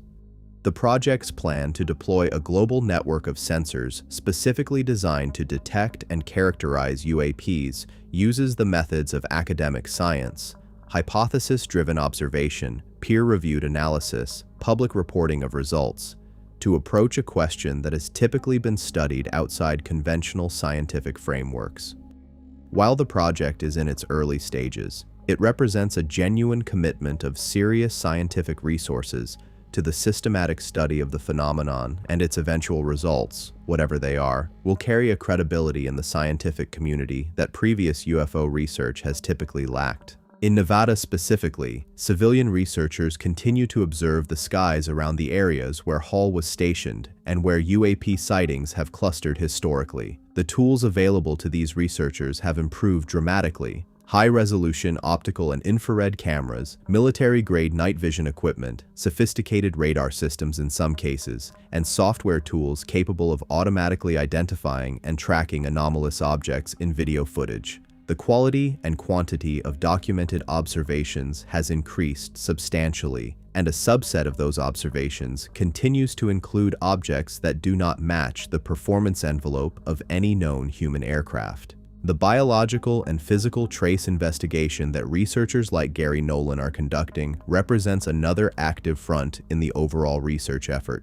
The analysis of individuals who claim contact experiences, combined with the analysis of physical materials from UAP encounter sites, materials that have been reported to show unusual isotopic ratios and structural properties, is slowly accumulating a dataset that, while not yet conclusive, is anomalous enough to sustain serious scientific interest. If the tall whites or other non-human intelligences have been physically present in specific locations on Earth and have interacted physically with human individuals, the traces of those interactions should, in principle, be detectable through sufficiently sensitive analysis. The historical research into government archives, including Freedom of Information Act requests, declassification appeals, and the analysis of documents that have been released, is an ongoing process that periodically produces new material relevant to the tall whites question. The slow accretion of official documentation that acknowledges, in various indirect ways, the seriousness with which the UAP phenomenon has been treated within government and military institutions is building a more complete picture of the institutional history of the contact question, even if the specific contents of the most sensitive programs remain classified.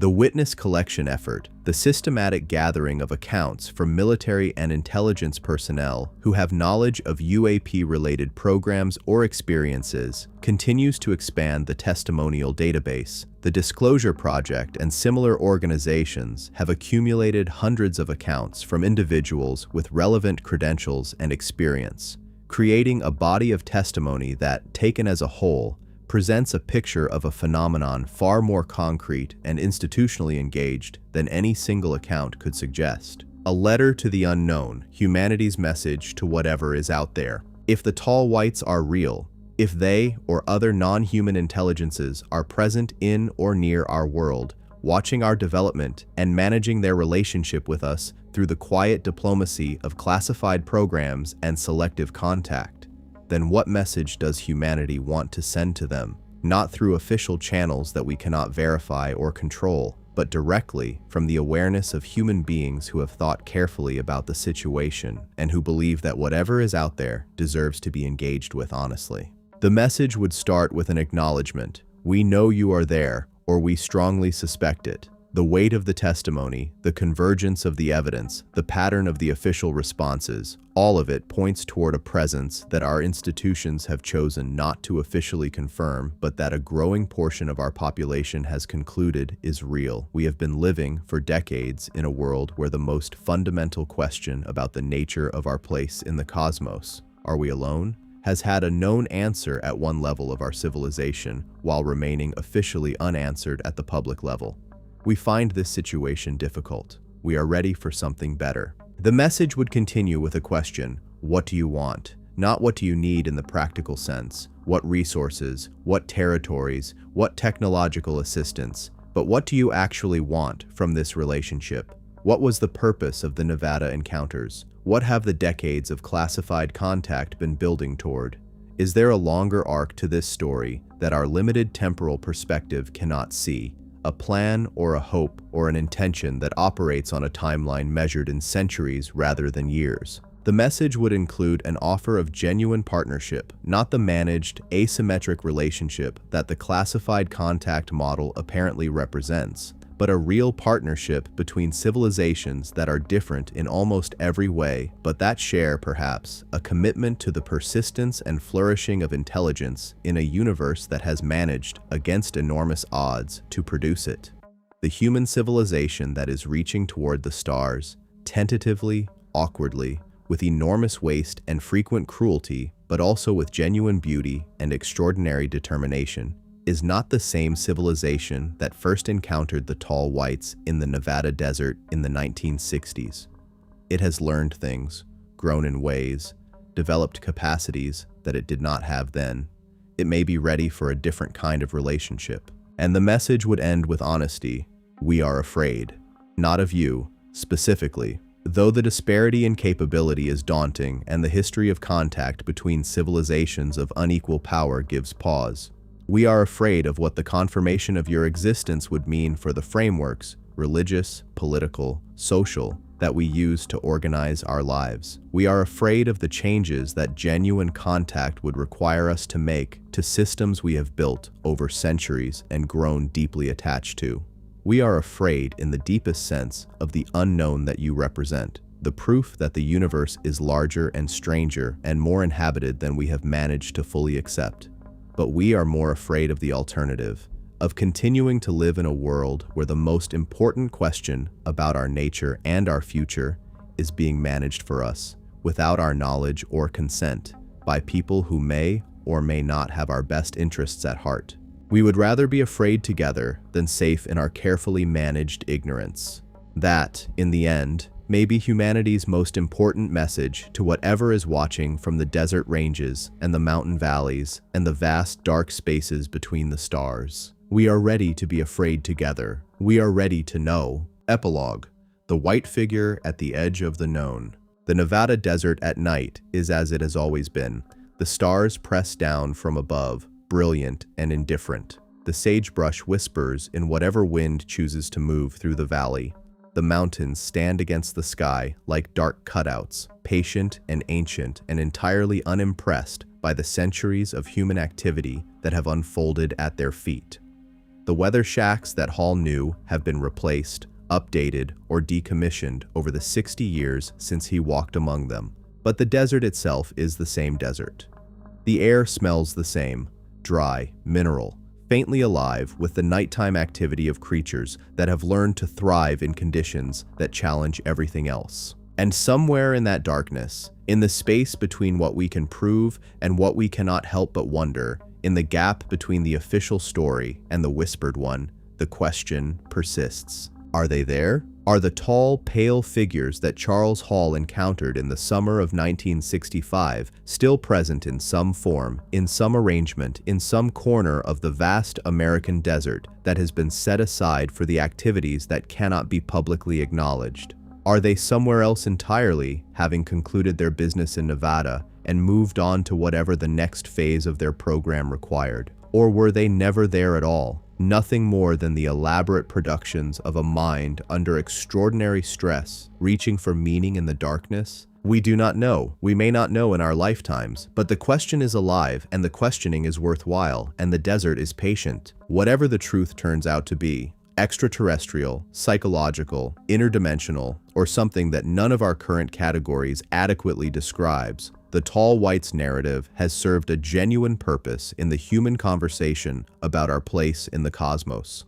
It has asked, with insistence and with specificity, the question that institutional reality continues to defer. What else is out there, and when are we going to be told? The white figure at the edge of the known world does not answer. It simply watches, as it has always watched, with those large, crystalline eyes that see further than our own and understand, perhaps, more about our future than we are yet ready to learn. The investigation continues. The desert waits, and the stars, as they have always done, keep their own counsel. Thanks for watching, everyone. If you enjoyed this video, don't forget to like, subscribe, and hit that notification bell so you never miss an update. Drop a comment below with your thoughts. I love hearing from you. Check out more videos on the screen, and I'll see you in the next one. Take care.